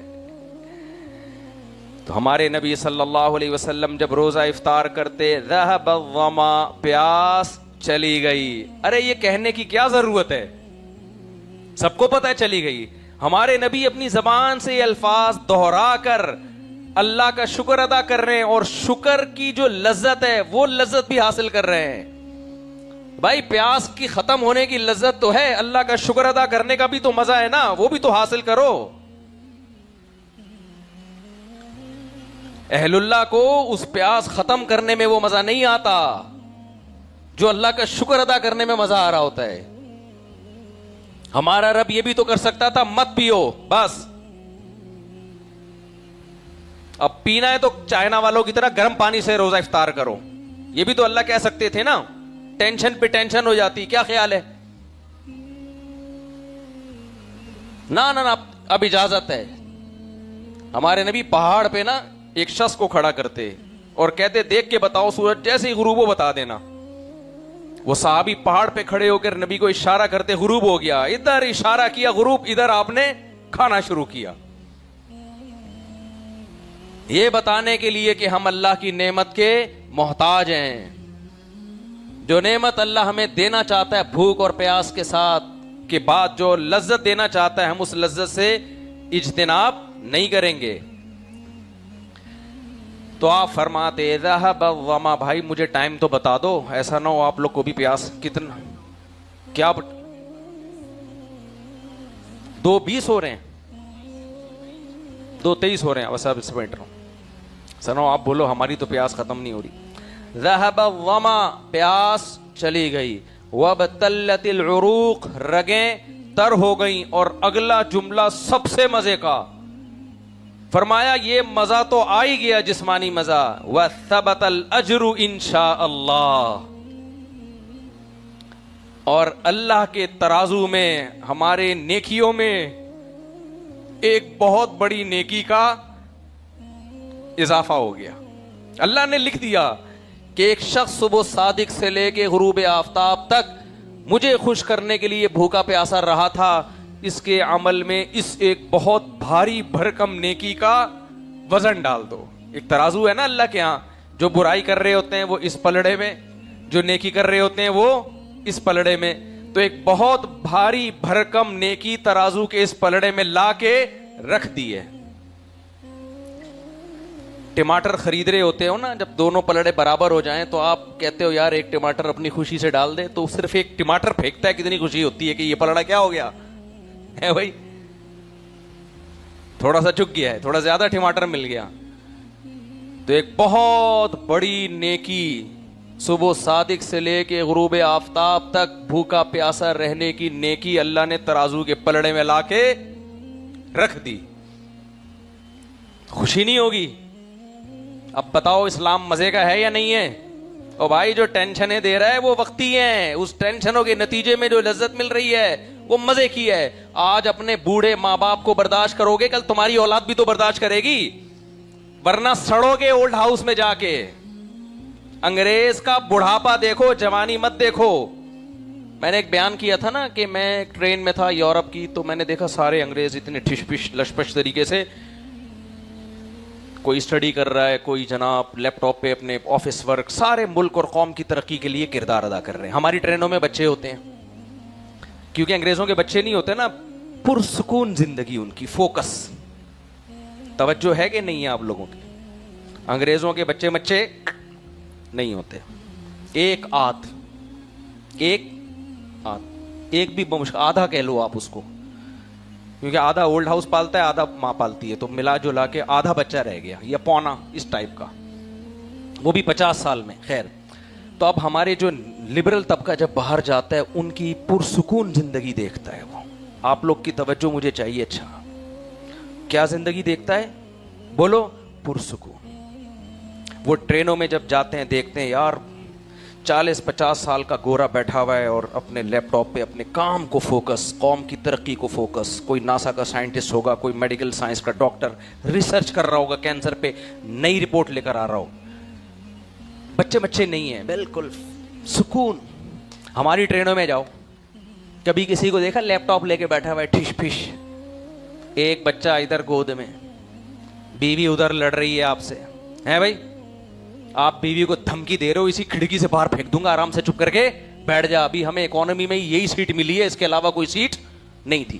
ٹرین چل کیوں نہیں رہی؟ میں نے کیا روکی بھی ہے کیا؟ میں نے روکی بھی ہے. ادھر بچے ٹیں ٹیں چیں چیں پیں پیں, جہازوں میں بھی ایسا ہی ہوتا ہے, بچوں نے ٹیں ٹیں چیں چیں پیں پیں لگائے رکھی بھی ہے. بچے کا پیمپر لیک ہو گیا, یہ ہو گیا, فلانا ہو گیا, تو لوگ کہتے ہیں یہ دیکھو, اور وہ دیکھو. مزے ان کے ہیں اور ہم اسلام پر عمل کر رہے ہیں, شادی بھی جلدی, بچے بھی, تو مشکلات میں ڈال دیا. کیا خیال ہے تم لوگ؟ جب آپ لوگ کے لیول سے اوپر کی باتیں ہوتی ہیں نا, پھر مجھے افسوس ہوتا ہے یار یہ باتیں آپ کے سامنے کرنے کی ہیں.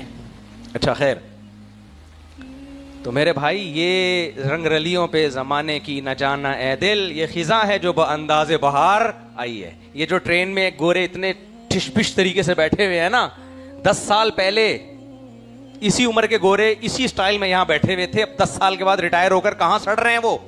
اولڈ ہاؤس میں. اور تنہائی کتے سے دور کر رہے ہیں. کس سے؟ بہو کا کام بھی کتا کر رہا ہے, بیٹے کا کام بھی کتا کر رہا ہے, بیوی کا کام بھی.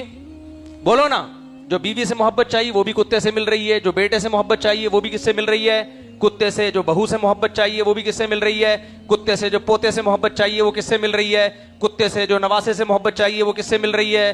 کتے سے مل رہی ہے. جو بوڑھے باپ دادا بھی ہوتے ہیں نا گھر میں, ان سے جو محبت چاہیے وہ کس سے مل رہی ہے؟ کتے سے مل رہی ہے. عورت کا بھی یہی حال ہے, جو شوہر سے محبت چاہیے وہ کس سے مل رہی ہے؟ کتے سے مل رہی ہے. بچے سے کتے سے. جو آئی بات سامنے, میں اس کو اسکپ کر رہا ہوں.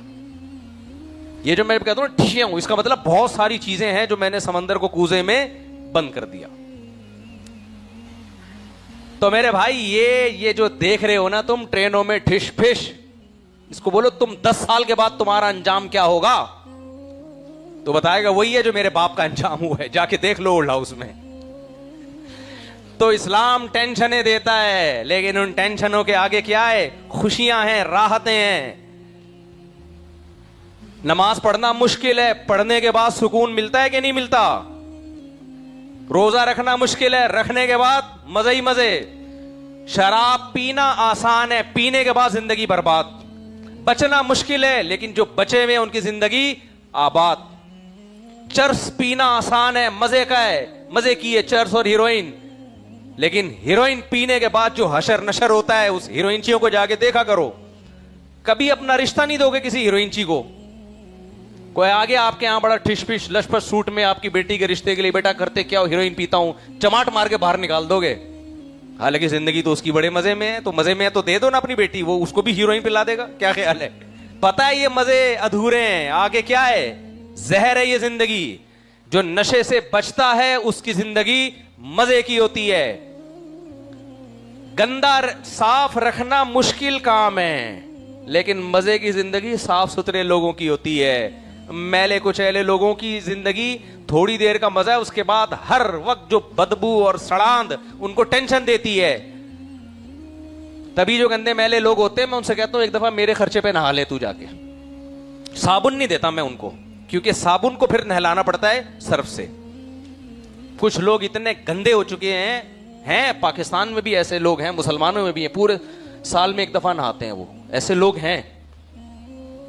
تو ان کو میں کبھی اپنا صابن نہانے کے لیے نہیں دیتا, کیونکہ مجھے پتا ہے جس صابن سے یہ نہائیں گے اس صابن کو مجھے صرف سے دھونا پڑے گا. تو وہ تو بڑے سکون میں کہتے ہیں یار ہم سے بڑی مشکل ہے نہانا. ابے تو ایک دفعہ نہا لے, ٹینشن ہوگی, اس کے بعد کیا ہوگا؟ خوشی, سکون ملے گا. تو میرے بھائی اسلام کی ٹینشنیں وقتی ہیں, لیکن اینڈ میں کیا ہے؟ بولو خوشیاں. ماں باپ کو برداشت کرنے سے وقتی طور پہ ٹینشن ہوتی ہے, لیکن اللہ جھولی میں ہمیشہ کے لیے خوشیاں ڈال دیتا ہے. کچھ نیکیاں ایسی ہوتی ہیں جس کا اللہ دنیا میں بھی اجر دیتا ہے.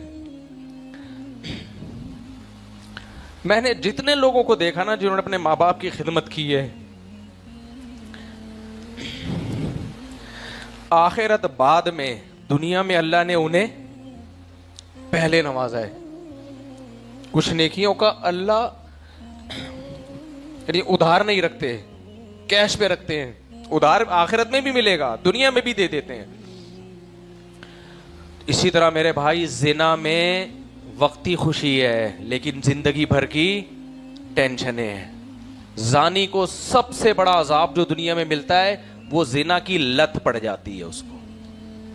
وہ 100 بار توبہ کرتا ہے, پھر اسی گند میں جا کے منہ مارتا ہے. اس سے اس کو جو بیوی سے محبت ملنی چاہیے تھی اس سے محروم, بیوی سے جو لذت ملنی چاہیے تھی اس سے بھی وہ محروم. جس کو ہیروئن اور چرس کا مزہ آ جائے اس کو شہد اور دودھ میں مزہ آئے گا؟ ہے بھائی. ہم جب ہیروئنچیوں کے سامنے دودھ پتی کے فضائل سناتے ہیں وہ ہنستے ہیں, کہتے ہیں ابے اس کو دیکھ دودھ پتی پی کے اس کو خوش ہو رہا ہے. تو حرام میں جو پڑے گا اللہ اس کو حلال کی لذت سے محروم کرے گا, اس کا گھر تباہ ہوگا, بچوں کی نظر میں ذلیل ہوگا. انجام برا ہے, اس برائی کا انجام اچھا نہیں ہے. تو اللہ سے دعا ہے کہ اللہ, وہ ایک مضمون رہ گیا اگلے ہفتے انشاءاللہ کمپلیٹ کروں گا, کہ جس نیکی میں ٹینشن ہو اس میں ثواب ڈبل ملتا ہے. لیکن یہ ادھورا مضمون ہے, کسی اور موقع پہ انشاءاللہ میں اس کو کمپلیٹ کروں گا کہ فضیلت اسی میں ہے کہ نیکی میں دل لگے. اجر تو ملے گا, دل نہ لگ رہا ہو, لیکن اللہ کے ہاں مقام اور مرتبہ اسی کا بلند ہے جس کا نیکی میں دل لگ رہا ہو. یہ دو متضاد باتیں کیسے جمع ہو سکتی ہیں پھر کبھی کسی موقع پر انشاءاللہ میں اس کو ایکسپلین کروں گا. ہاں بھائی, ڈیر گرمائی دے. پشتوں میں گرمی کو بولتے ہیں گرمائی, بھنڈی کو بولتے ہیں بھنڈائی. ہاں, ڈوڈائی, ڈوڈی نہیں ڈوڈائی جی. خوڑا لے دے کھا لی, ڈوڈائی خوڑا لے دے کھا چکا ہے. Present perfect tense. جی کافی دن ہو گیا, میں نے کہا آج تھوڑا جی. سوال یہ ہے کہ جیسے کسی نے بچپن میں نادانی میں کسی کے کوئی 1 روپے کا دہی لیا, نہیں کھایا, پیسے نہیں دیے, یا کسی کے ٹھیلے کے اوپر سے کوئی چیز کھا لی, اب اس کو بعد میں یہ احساس ہوتا ہے کہ یار وہ میں نے غلطیاں کی ہیں جی تو اس کا تو یہ ہے کہ اس بندے کا ملنا مشکل ہے جی اور وہ پیسے لوٹانا مشکل ہے, لیکن یہ ہے کہ اس کی نیت سے, صدقے کی نیت سے کر دے وہ, تاکہ اس کا اجر اس کو مل جائے. ایک چیز تو یہ. جی جی. دوسری چیز یہ کہ جو لوگ کسی کے لاکھوں کروڑوں روپے دبا کے بیٹھے ہوئے ہیں اور اچھی طرح رہ بھی رہے ہیں اور وہ پیسے نہیں دے رہے, یعنی جن کے پیسے ہیں, اب وہ پیسے دینے کی کئی صورتیں تھیں. کسی نے قرض دیا ہوا ہے یا کسی نے مال دیا انویسٹمنٹ, کسی نے انویسٹمنٹ کی, کسی نے مال ادھار دیا اس کو کہ 1 مہینے بعد دے دے گا, اور وہ پیسے نہیں دے رہا, تو کہ آیا ان کی نمازیں, روزہ, حج قبول ہے؟ ذرا یہ اس کا واضح جواب دے دیں. دیکھیں, نماز روزہ حج تو ایک مستقل عبادت ہے نا. باقی کسی کا پیسہ کوئی کھا گیا ہو نا, تو اس سے بڑی وعید نہیں ہو سکتی کہ نبی جنازہ نہیں پڑھاتے تھے. حالانکہ ایسا نہیں ہوتا تھا کہ چوری کی ہے یا ناجائز غصب کیا ہے, صرف اتنا کہ قرضہ لیا اور قرضہ واپس کیے بغیر کسی کی موت واقع ہو گئی تو نبی ان کا جنازہ نہیں پڑھاتے تھے. اس سے بڑی وعید کیا ہو سکتی ہے بھائی؟ جب تک کوئی ضمانت نہیں لیتا کہ ان کا قرضہ میں ادا کروں گا, جب کوئی ضمانت لیتا کہ یا رسول اللہ آپ جنازہ پڑھا دیں, ان کا قرضہ کس کے ذمے؟ میرے ذمے, اس وقت تک جنازہ پڑھا ہوتا تھا, نبی نہیں پڑھاتے تھے. کوئی اور پڑھائے بھائی, ہم نہیں پڑھا رہے. اس سے بڑی وعید کیا ہو سکتی ہے؟ باقی حرام کا لقمہ حدیث میں آتا ہے جو پیٹ میں جاتا ہے, تو کسی اور کا مال بھی حرام ہی کا ہے نا, تو 40 دن نماز قبول نہیں ہوتی. تو یہاں قبول نہ ہونے کا مطلب ہے فرض واجب تو ادا ہو جاتا ہے, لیکن نماز کی جو برکات ہیں اور نماز پہ جو اس کو ثواب ملنا تھا اس سے محروم ہو جاتا ہے. باقی فرض ادا ہو جائے گا, اس معنی میں نماز قبول ہوگی. یعنی اس کا یہ مطلب نہیں ہے کہ حرام کھا لیا تو نماز بھی چھوڑ دے, تو وہ تو ڈبل حرام ہو جائے گا پھر. اور اسی کے ساتھ ساتھ جو وراثت کھا رہے ہیں بہنوں کی, اس کا بھی یہی حکم ہے, وراثت کھائیں, بہت زیادہ گناہ ہے. وراثت کھانے پر تو الگ سے وعیدیں ہیں. اچھا بھائی, چشمہ ہی بھول گیا. چلو آج ایسے ہی پڑھتے ہیں. مفتی صاحب, ایک زمانہ ایسا بھی آیا ہے جب مدینہ میں کوئی بالغ مرد نہیں تھا, سب مرد تبلیغ کے لیے نکل گئے تھے. اس وقت حضرت بلال کہاں تھے؟ پتہ نہیں کون سا زمانہ تھا کہ سب سارے ہی نکل گئے تھے. ایسا تو نہیں ہوا کہ سب تبلیغ کے لیے سارے مرد نکل گئے ہوں. ہمیشہ نبی کریم صلی اللہ علیہ وسلم کچھ لوگوں کو پیچھے چھوڑتے تھے. قرآن کی آیت ہے, فلولا نفر من كل فرقة منهم طائفة ليتفقهوا في الدين, کہ جب بھی کچھ لوگ نکلیں تو کچھ پیچھے لوگ رہنا ضروری ہیں, جو پیچھے رہ کے دین کا علم حاصل کریں یا تفقہ پیدا کریں یا اور دنیا کے جو کام ہیں ان کو نبھائیں. وہ میرا ایک 3 سالہ بیٹا ہے, اسے کھلونا گاڑی کا بہت شوق ہے. میں اکثر ان کے لیے گاڑیاں خرید کر لاتا ہوں, تو میرے ایک دوست ہیں تو وہ مجھے کہتے ہیں کہ یہ کھلونے گاڑیاں خریدنا اسراف اور فضول خرچی ہے, یہ گناہ ہے. اس بارے میں میری رہنمائی فرمائے. نہیں بھائی, بچوں کو تو کھلونوں سے کھیلنے کا شوق ہوتا ہے, تو اگر اللہ نے آپ کو گنجائش دی ہے تو آپ کھلونے بچے کو دلائیں, تو یہ اسراف میں داخل نہیں ہے. اسراف جب ہوتا ہے جب آپ اپنی گنجائش سے زیادہ خرید رہے ہوتے, آپ کی گنجائش ہے نہیں اور آپ مہنگے مہنگے کھلونے دلا رہے ہو. جتنی گنجائش ہو اس حساب سے بچے کو کھلونے دلانا, تو اس سے بچہ بھی خوش ہوتا ہے, محبت بھی بڑھتی ہے بچے کے دل میں. موبائل پہ لگے رہنے سے تو بہتر نہیں ہے کھلونوں سے کھیل لے, وہ سارا دن موبائل میں گھسے رہتے ہیں. چھوٹے بچوں کے لیے, جو بالکل کم عمر بچے ہوتے ہیں, ان کے لیے موبائل اتنا خطرناک ہے. جو اس میں ریسرچ جنہوں نے کی ہے وہ یہ کہتے ہیں کہ بچہ جب کوئی پروگرام دیکھتا ہے نا موبائل میں, تو بچے کا دماغ اتنا نہیں ہوتا کہ وہ اس کو الگ دنیا سمجھے, وہ اسی دنیا میں گھس جاتا ہے, وہ اس کو اوریجنل سمجھتا ہے, پھر وہ ایب نارمل ہو جاتا ہے. آج بہت سے بچے ڈرے ڈرے سہمے سہمے رہتے ہیں, بہت سے بچے اس طرح ایکٹیو نہیں ہیں جیسے پیدا ہونے کے بعد تھے وہ. تو اس میں ان کارٹونوں کا, ان موبائل کے پروگراموں کا, وہ اس دنیا میں کھو جاتا ہے, پھر وہ اس دنیا کو سمجھ ہی نہیں پاتا. تو وہ اتنا چھوٹا دماغ ہوتا ہے نا, وہ گم ہو گیا اس میں. اور یہ بھی یاد رکھو, ہماری سوسائٹی, اس پہ کلپ لازمی بنانا, یہ ہماری سوسائٹی کا ایک بہت بڑا المیہ ہے, بہت بڑا عیب ہے. خدا کا واسطہ, اللہ کا واسطہ, بچے کے سامنے جن بھوت کی باتیں مت کیا کرو. اس عذاب میں ڈالتے ہیں نا لوگ بچوں کو. بچے راتوں کو چیخ کے اٹھتے ہیں, اندھیرے سے ڈرنا شروع کر دیتے ہیں, قبرستان سے ڈرتے ہیں, واش روم تک جاتے ہوئے ڈر رہے ہوتے ہیں وہ. اور یاد رکھو کہ جتنی جو نفسیاتی بیماریاں ہیں نا, جو ڈاکٹر ہیں نا ماہر نفسیات, وہ کہتے ہیں اکثر یہ بچپن میں لگی ہوتی ہیں, جو بڑے ہونے کے بعد نمایاں ہونا شروع ہوتی ہیں. بچپن میں کسی نے جن چڑیل بھوت سے ڈرایا ہوتا ہے, مردوں سے ڈرایا ہوتا ہے, بدروحوں سے ڈرایا ہوتا ہے, یہ بیٹھ جاتی ہیں اس کے دماغ میں. مائیں بچوں کو بتا رہی ہوتی ہیں جن بابا آئے گا, جن بابا آئے گا. مت بولو یہ باتیں, بچے کو عذاب میں ڈال رہے ہو آپ. بچے کے لیے یہ لفظ ہلکا نہیں ہوتا, آپ کے لیے ہلکا لفظ ہے. جن بابا آئے گا, چڑیل آئے گی, یہ بچے کے لیے ہلکا نہیں ہے. بچہ اس کو سچی مچی میں لے رہا ہوتا ہے. اتنا خوف بچوں کے دل میں بیٹھ جاتا ہے, ڈپریشن میں جاتے ہیں. ایک تو ڈپریشن میں جاتے ہیں,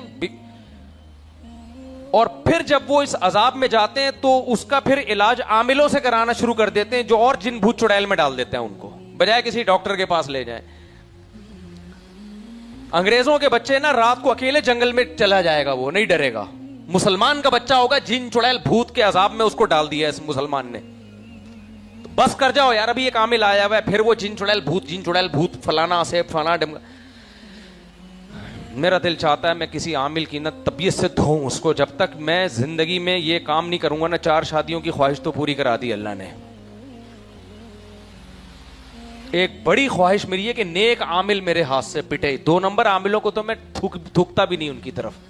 جس عامل کو لوگ کیا سمجھتے ہیں بزرگ, اس کی کچے چھٹے کھول کے نہیں جب تک رکھوں نا, یہ میری تمنا ہے.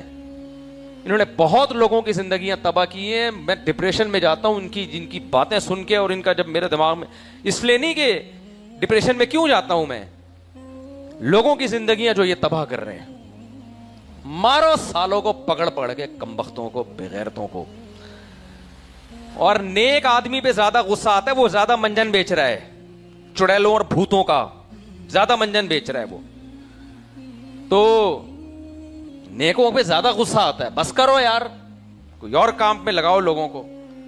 تو بچوں کے سامنے جن چڑیل بھوت آسے فلیتے پلیتے جادو ٹونے مت کیا کرو. بچوں کا بیڑا غرق, کوئی بہادری کا کام نہیں کرے گا بچہ, انہی چیزوں سے ڈرتا رہے گا. بعض دفعہ گھر میں باتیں نہیں ہو رہی ہوتی, اس کے دوست ایسی باتیں کر رہے ہوتے ہیں, اوئے میں ایسے جا رہا تھا, میں نے سرکٹا دیکھا, ادھر جا رہا تھا, میں نے چڑیل دیکھی. تو بچوں کی ایکٹیویٹی بھی نوٹ کرو. ایسے دوستوں میں تو نہیں بیٹھ رہے جو ان کے سامنے جن چڑیل بھوتوں کی باتیں کر رہے ہیں. بس بچوں کا عقیدہ اتنا رکھو, بیٹا قرآن میں آتا ہے جنات ہیں, برحق ہیں, لیکن بیٹا جنات سے ڈرنے کی بات نہیں ہے. جن, آپ کا ابو قحافہ جو حضرت ابو بکر کے والد تھے, ان کے بالکل سفید بال تھے, تو نبی نے ان کو کہا کہ حضرت ابو, وہ فلمیں دیکھ رہی ہے, موبائل پہ سب کچھ دیکھ رہی ہے, وہ اب سوشل میڈیا تو آدھی بات چل رہی ہوتی ہے. ابھی دیکھو, میں نے اپنی دادی کے بارے میں رپورٹ پیش کی, وہ چائے میں 3-3 4-4 چمچ ڈال کے پیا کرتی تھی, پھر بھی ماشاءاللہ 88-90 سال تک زندہ رہی ہیں. ہم ان سے کہتے تھے دادی چائے میں اتنا میٹھا کیوں؟ کہتے ہیں بیٹا ہم تو میٹھے کے لیے چائے پی رہے ہیں, چائے کے لیے میٹھا تھوڑی, چائے میں تھوڑی میٹھا ڈال رہے ہیں. میں تو یوٹیوب پہ صحیح ڈاکٹر کون ہے, غلط ڈاکٹر کون ہے. دیکھو ابھی ایک ڈاکٹر کی ویڈیو چل رہی ہے جس میں وہ نور میں مقطعات ہو گئے, اس میں تو ہم اندازہ لگا لیتے ہیں کہ آیت متشابہات کے اندر آتے ہیں, لیکن اس کے علاوہ بھی کچھ آیات قرآن کے اندر آتی ہیں جن کا کوئی ہمیں واضح معنی نہیں ملتا. جیسے کہ قرآن میں آیت اعوذ باللہ من الشیطان الرجیم الرحمن علی العرش استویٰ. اب اس آیت کا مفہوم کوئی کچھ بیان کر رہا ہوتا ہے, کچھ بیان کر رہا ہوتا ہے, ڈفرینٹ مفہوم ہمارے پاس آتے رہتے ہیں. تو یہ کون ڈیسائیڈ کرے گا پہلی بات کہ یہ آیت متشابہات کے اندر داخل ہوتی ہے یا نہیں ہوتی؟ پہلی بات یہ. دوسری بات یہ کہ کس طرح سے یہ معلوم کرا جائے کہ یہ آیات جو ہیں یہ آیت متشابہات کے اندر آتی ہیں, اور اگر اس طرح کی اور بھی آیات ہیں تو آپ تھوڑا سا اس کی ایکسپلینیشن دے دیں. دیکھو یہ جو بھائی نے سوال پوچھا ہے کہ قرآن میں سورہ آل عمران میں کہ اللہ نے 2 طرح کی آیتیں نازل کی ہیں, ایک محکمات جن کا مفہوم بالکل واضح ہے, حلال و حرام کی آیتیں, یہ کرو یہ مت کرو, اللہ ایک ہے, صحیح ہے نا, اس کے سوا کوئی معبود نہیں ہے, جنت جہنم, یہ محکمات ہیں. قرآن ہی کہہ رہا ہے کہ کچھ آیتیں ایسی ہیں جو متشابہات ہیں, لا یعلم تأویلہ الا اللہ, ان کی پوری تفسیر اللہ کے سوا کوئی بھی نہیں جانتا. اور راسخون فی العلم یقولون آمنا بھی, جو علم میں ڈیپ میں گئے ہوئے کہتے ہیں ہم اس پر ایمان لائے اور ہمیں پتہ ہے یہ اللہ کی طرف سے نازل ہوئی ہے, بس اس سے آگے وہ اس کی ڈیپ میں نہیں جاتے. اب سوال پیدا ہوتا ہے کہ ہمیں کیسے پتہ چلے گا کہ کون سی آیت متشابہ ہے کون سی متشابہ نہیں ہے. جیسے بھائی نے آیت پیش کی الرحمن علی العرش استویٰ, رحمان کیا ہے, عرش پر مستوی ہے. اب اس کی تفسیر میں تفصیلوں میں اتنے علماء کے رائے ہیں, اختلافات ہیں, اور کوئی کیا کہتا ہے کوئی کیا کہتا ہے. پہلی بات ہمیں یہ ایسے پتہ چلا کہ یہ متشابہات میں سے ہے کہ اللہ نے دوسرے مقام پہ فرمایا لیس کمثلہ شیء, اللہ جیسا کوئی بھی نہیں ہے. جب اللہ جیسا کوئی بھی نہیں ہے تو ہم اگر کہتے ہیں کہ اللہ عرش پر ہے اور عرش کو بالکل اسی طرح ایکسپلین کریں جیسے بادشاہوں کا تخت ہوتا ہے اور اس پہ بادشاہ بیٹھے ہوئے ہوتے ہیں, تو اللہ نے خود کہہ دیا نا کہ اللہ کی مثال دنیا میں نہیں دی جا سکتی. تو پتہ یہ چلا کہ اس کے لفظی معنی تو ہمیں معلوم ہے کہ اللہ عرش پر ہے, اس کی ڈیپ میں جا کے ہم اس کو ایکسپلین نہیں کر سکتے, تو اسی کو تو متشابہ کہتے ہیں. اب سوال آپ نے یہ کیا کہ اس کی تفسیر میں علماء کے اتنے اختلاف ہیں, ہم کس کی رائے کو مانیں, کسی کی بھی نہ مانیں آپ, ٹھیک ہے نا, کیونکہ متشابہ کا مطلب یہ ڈیپ میں جانے کی اجازت نہیں ہے. تو رائے دینے والے دیتے رہیں, آپ اس کی ڈیپ میں نہ جائیں. قیامت کے دن آپ سے اللہ پوچھے کہ رحمان عرش پر ہے اس کا مطلب کیا ہے, آپ کہہ دینا اللہ میں مطلب اس لیے نہیں جانتا کہ تو نے خود ہی تو بولا تھا تیرے جیسا کوئی ہے ہی نہیں, تو میں کیا مثال دیتا. تو بس میں وہی کہوں گا جو تو نے ہمیں سکھایا ہے کہ اللہ کہاں ہے, اللہ عرش پر ہے, مطلب مجھے معلوم نہیں ہے. سمجھ آ رہی ہے؟ پوچھا جائے گا کہاں ہے, عرش پر ہے, مطلب کیا ہے, مجھے نہیں پتا بھائی مطلب کیا ہے. باندی سے نبی نے پوچھا اللہ کہاں ہے, باندی نے کہا آسمانوں میں, نبی نے مطلب نہیں پوچھا اس کا مطلب کیا ہے, بس کہا کہ ٹھیک ہے کافی ہے, اتنا اتنی رپورٹ بولو کافی ہے. تو مطلب نہیں ہمیں پتا. تو اللہ کو دنیا پہ قیاس نہیں کیا جا سکتا, عرش کو ایکسپلین نہیں کیا جا سکتا. سمجھ میں آ رہی ہے بات؟ کچھ علماء ایسے ہیں جنہوں نے اس کی تعویلات کی ہیں, جیسے حضرت مجاہد جو عبداللہ بن عباس کے شاگرد ہیں, ان سے پوچھا کہ کرسی کا کیا مطلب ہے. بخاری میں ان کا قول ہے, وہ کہتے ہیں بس جو کہتے ہیں نا اللہ کی کرسی, تو کرسی سے مراد علم ہے, اللہ کا علم, کیونکہ آتا ہے کہ وسیع کرسیہ السماوات والارض, اللہ کی جو کرسی ہے نا, تخت پہ کرسی ہوتی ہے نا جس پہ بادشاہ بیٹھے ہوتے ہیں, تو قرآن میں آتا ہے کہ اللہ کی کرسی زمین اور آسمان کو گھیرے ہوئے میں. اب بتاؤ دنیا میں کوئی کرسی ایسی ہے جو کرو میں کسی چیز کو گھیر لے؟ تو حضرت مجاہد نے کہا یہاں کرسی سے مراد کیا ہے, علم ہے. تو علم کو اللہ نے کرسی سے, لیکن کوئی یقینی چیز نہیں ہے یہ. تو بہتر یہی ہے کہ اللہ کی کرسی ہے, وہ ہے ہمیں نہیں پتا بھائی کیا ہے. تو اصل میں ان آیتوں کی بنیاد یہ ہے کہ اللہ نہ ہم سے ہمارے مینٹل لیول کے حساب سے بات کرتا ہے, ٹھیک ہے نا. اگر اللہ اپنے حساب سے بات کرے تو ہمیں ایک لفظ بھی سمجھ میں نہ آئے. تو اللہ ہم سے ہمارے حساب سے بات کرتا ہے کیونکہ ہم نے بادشاہوں کا، خاص طور پہ جب قرآن نازل ہوا تو بادشاہوں کا تصور یہی تھا کہ ان کا عرش ہوتا ہے اور عرش کے اوپر کرسی ہوتی ہے اور کرسی کے اوپر بادشاہ سلامت. تو اللہ نے ہمیں اپنی ذات کو ایکسپلین کرنے کے لیے ہماری مینٹیلٹی کے حساب سے بات چیت کی ہے. تبھی اللہ نے کہا دائیں ہاتھ میں زمین اور آسمان لپٹے ہوئے ہوں گے میرے. وَالسَّمَاوَاتُ مَطْوِيَّاتٌ بِيَمِينِي وَالْأَرْضُ جَمِيعًا قَبْضَتُهُ، پوری زمین اللہ کی مٹھی میں ہوگی، قرآن کے الفاظ ہیں، اور ایک ہاتھ میں سارے آسمان لپیٹے ہوئے ہوں گے. تو یہی سمجھانے کے لیے کہ سب کچھ کس کے کنٹرول میں ہے؟ میرے. دنیا میں ہم یہی مثالیں دیتے ہیں نا کہ بھائی یہ تو سب میرے انگلی میں لپیٹ دوں گا یہ سب کچھ. اب اس میں کوئی یہ نہیں کہہ سکتا کہ یوں کر کے لپیٹے ہوئے ہوں گے اور ایسے اللہ کا مکہ ہے. بھائی ہمیں نہیں اللہ کے بارے میں پتا. اور آسان مثال حدیث میں آتا ہے کہ اللہ کے دونوں ہاتھ دائیں ہیں. اللہ کے دونوں ہاتھ کیا ہیں؟ دائیں. حالانکہ عقلی طور پر یہ ممکن نہیں ہے، کیونکہ دائیں اور بائیں یہ امور اضافیہ میں سے. اضافی کا مطلب اس کو میں رائٹ اس لیے کہتا ہوں کہ یہ لیفٹ ہے. لیفٹ کے مقابلے میں جو ہاتھ ہوگا وہ رائٹ کہلائے گا، رائٹ کے اپوزٹ جو ہاتھ ہوگا وہ کیا کہلائے گا؟ لیفٹ. تو کسی شخص کے دونوں ہاتھ رائٹ ہو ہی نہیں سکتے، لیکن دایاں ہاتھ یہ برکت کی علامت ہے. اس لیے اللہ کے نبی نے فرمایا کہ اللہ کے دونوں ہاتھ کیا ہیں؟ دائیں ہی ہیں. صحیح ہے نا؟ تو پتہ چلے یہ حدیث اپنے ظاہری معنی پر نہیں ہے. دائیں کا مطلب برکت ہی ہے نا. اللہ کے دونوں بائیں نہیں، لیفٹ نہیں ہے اللہ کے ہاں. تو یہ سب ہماری مینٹیلٹی کے حساب سے ہمیں سمجھانے کے لیے، اسی لیے اللہ نے آگے کہہ دیا کہ جو راسخ فی العلم ہے وہ ان چیزوں کی ڈیپ میں نہیں جاتے. وہ کہتے ہیں بھائی اللہ کی طرف سے نازل ہوئی، ہم ایمان لائے. تو اس پر اجمالی ایمان لانا کافی ہے. اجمالی کا مطلب ڈیٹیل میں نہیں جایا جائے گا اور یہ کہا جائے گا اللہ نے ہم سے جو بات کی ہے ہماری مینٹیلٹی کے حساب سے. یہ متشابہات ہیں. سمجھ میں آ رہی ہے بات؟ تو اس میں جو علماء بحث کر رہے ہیں وہ غلط کر رہے ہیں، لیکن علماء کو بھی برا نہ کہنا شروع کر دینا بس، جو وہ آخرت میں اللہ. دوسرا میرا سوال ہے شہداء کی حیات کے بارے میں. قرآن میں آتا ہے کہ ان کو مردہ مت کہو کیونکہ ان کی حیات وہ زندہ ہیں، لیکن تمہیں نہیں پتا وہ کس جگہ پہ کیسے ہیں، ان کے حالات وغیرہ ہمیں نہیں پتا. تو اس آیت سے کچھ لوگ اپنی مختلف آراء بلڈ کرتے ہیں اور اسی میں سے کچھ تصوف کے اندر بھی ہمیں کچھ رائے مل جاتی ہیں. اور اسی سے جو اہل تشیع حضرات ہیں وہ اس سے ایک رائے اخذ کرتے ہیں کہ دیکھیں شہداء زندہ ہیں، ہمیں نہیں پتہ. تو وہ کہتے ہیں سید الشہداء مولا علی ہیں، ٹھیک ہے، ان سے بڑا تو کوئی شہید ہم نہیں کہہ سکتے. سید الشہداء امام حسین ہے. تو وہ اس سے یہ رائے اخذ کرتے ہیں کہ شہداء سے مطلب ان کی حیات جو ہے وہ اللہ کہہ رہے ہیں کہ وہ زندہ ہے لیکن تمہیں نہیں پتہ.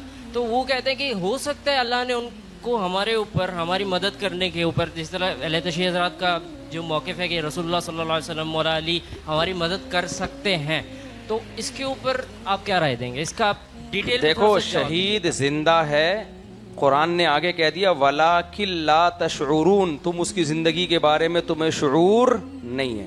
اس کا مطلب قرآن نے بریک لگا دی کہ بس میں نے کہہ دیا زندہ ہے، تمہیں شعور نہیں ہے. بالکل ایسے ہی ہے جیسے روح کے بارے میں سوال پوچھا گیا کہ روح کیا چیز ہے، تو قرآن نے کہا اللہ کا ایک حکم ہے وَمَا أُوتِيتُم مِّنَ الْعِلْمِ إِلَّا قَلِيلًا، تمہاری مینٹیلٹی سے اوپر کی چیز ہے، تمہیں سمجھ میں نہیں آئے گی. آپ ایک نابالغ بچے کو، چھوٹے بچے کو بولو 365 کو 4348 سے 6 دفعہ ضرب دیا جائے تو یہ جواب آئے گا، اس لیے کہ وجہ اس کی ہے. وجہ سمجھ میں آئے گی اس کے، وہ کہے گا بھائی کیا باتیں کر رہے ہو. بچے کو صرف A for apple, B for balloon, اور C فار کیٹ، اور 4 فار استغفر اللہ کچھ بھی آپ آگے لگا لیں، ٹھیک ہے نا. تو میں جب بچہ تھا تو شاید مجھے کسی نے یہ سکھا دیا تھا جو میرے اندر فٹ ہو گیا. خیر، تو انسان کی صلاحیتیں محدود ہیں. دیکھو سائنس نے اتنی ترقی کی ہے، سائنسدان یہ کبھی نہیں کہتے کہ ہمارا دماغ لامحدود ہے. کتنی چیزیں اب دریافت ہو رہی ہیں جو پہلے نہیں سمجھ میں آتی تھیں. بلکہ کچھ چیزیں تو اللہ نے جانوروں کو زیادہ دی ہیں. کتا جو رات کو بھونکتا ہے نا وہ نہیں کر رہا ہوتا، ہم کہتے ہیں چڑیلیں نظر آ رہی ہیں.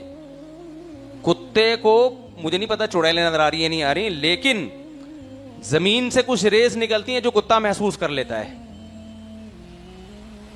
کتا محسوس کر لیتا ہے, وہ ہو مارنا شروع کر دیتا ہے.